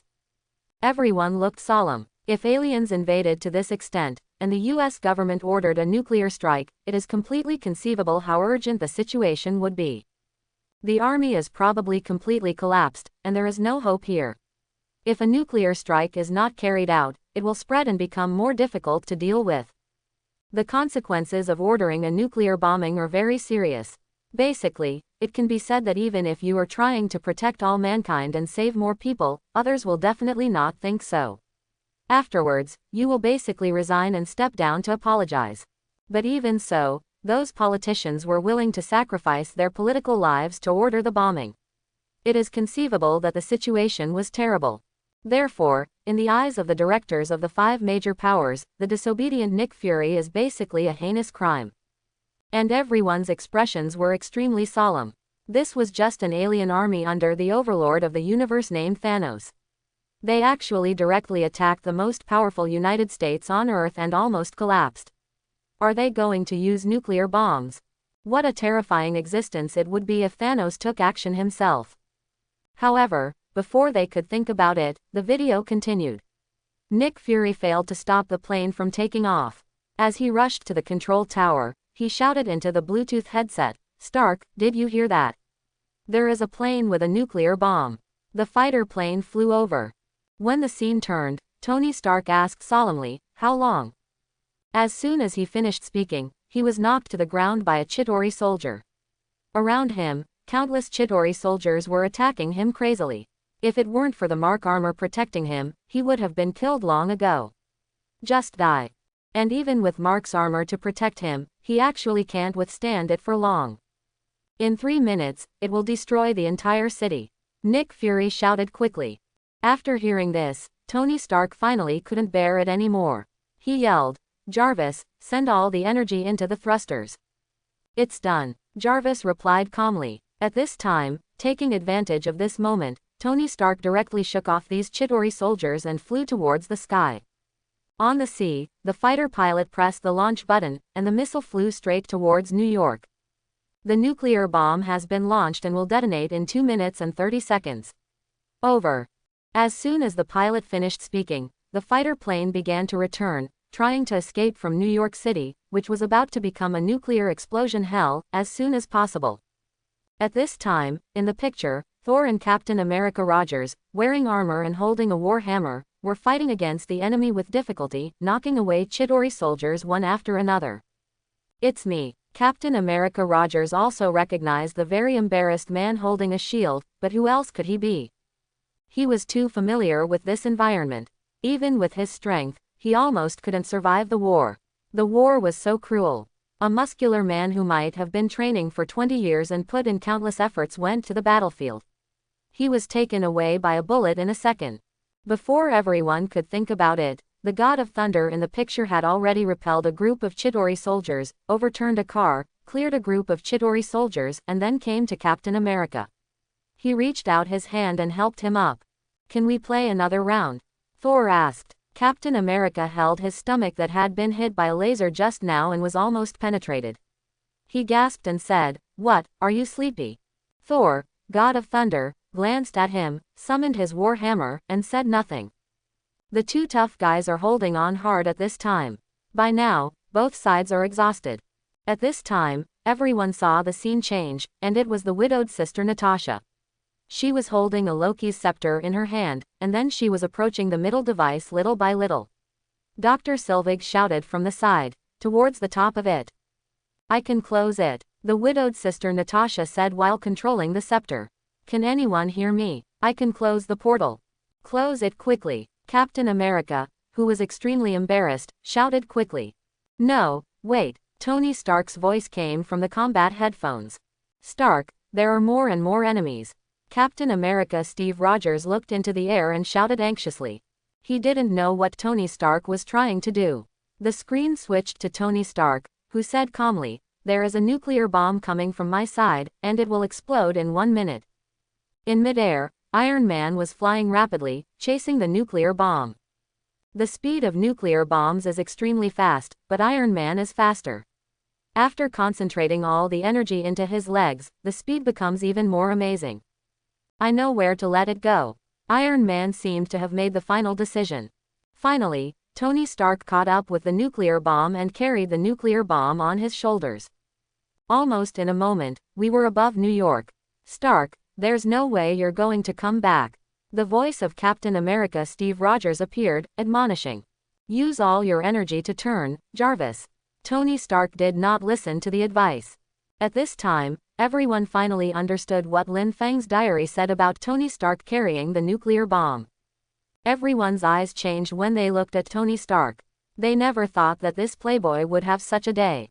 No wonder Lin Fang said that after experiencing life and death, he had undergone earth-shaking changes, and finally achieved the achievement of being immortal on par with gods. There is a reason for this. And Tony Stark also enjoys the looks in the eyes of everyone.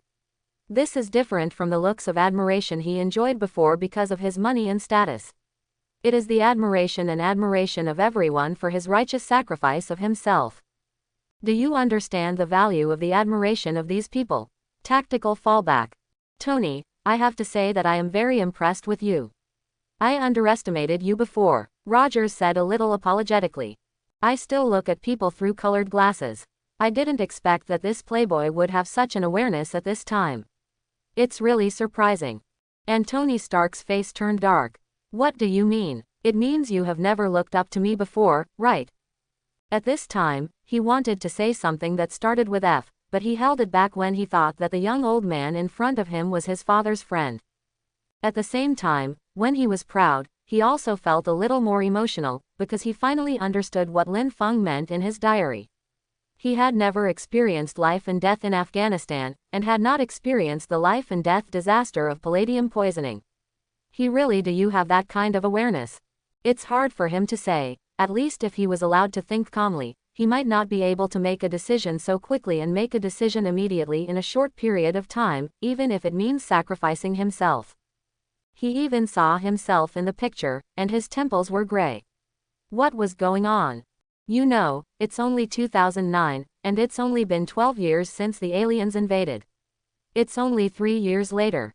Now he is in his prime, at the peak of his life. Wouldn't it be 3 years later? But there are still gray spots on his temples. What does this mean? This shows that the experience in Afghanistan and the subsequent torture of palladium poisoning made him grow very, very fast, but at the same time, his psychological pressure also exploded, so he appeared to be much older after 3 years. Otherwise, Europeans and Americans do age quickly, but not that fast. After all, they were still under 40 years old at that time. He could completely imagine how many helpless things he faced in another timeline, and how many things he couldn't do and blamed himself for. He knows his own character very well. He is definitely not a character who lets others go casually, and he is definitely not a character who takes things step by step. So now he has not experienced those life and death events, which may lag behind his growth, but it is a good thing for his own health. He is now determined to never let such a situation happen again, and must do his best to strengthen himself. In the picture, Jarvis asked very thoughtfully, "Sir, do you want to contact Miss Pepper?" At that moment, a trace of confusion flashed across Iron Man's face, but he still pretended not to care and said, "Get in touch." By this time, Jarvis knew that the person he valued most was Pepper, and he had to admit it, because this time, it was really unpredictable, and there was even a high probability of death. He chose to face himself hard. Even Tony Stark off-screen couldn't help but be touched, because he is also Tony Stark. He has experienced countless women and one-night stands in his life. He can't tell the names of so many women. Incredible. But Pepper was different. All the women combined were not as heavy as one of her fingers. He could choose to entrust all his wealth to Pepper, and he could safely be a hands-off shopkeeper. Whether he admits it or not, he now has to face his feelings for Pepper. But at this time, on the private plane, Pepper was staring at the scene on the TV news, obviously very nervous about Tony Stark's safety. The streets of New York City have become a battlefield, and the army has arrived, trying to control the situation. But obviously they are no match at all. I have to say that I have never seen anything like this in my career. We don't know much about this response team yet, but we recognized Iron Man, billionaire, Tony Stark. Apparently, Pepper was so nervous watching the news that she missed her parting call with Tony Stark. But everyone outside the screen was refreshed. Through the TV news that Pepper watched, they had a vague glimpse of some battlefield conditions other than superheroes like them. I hope everyone will support it and subscribe more.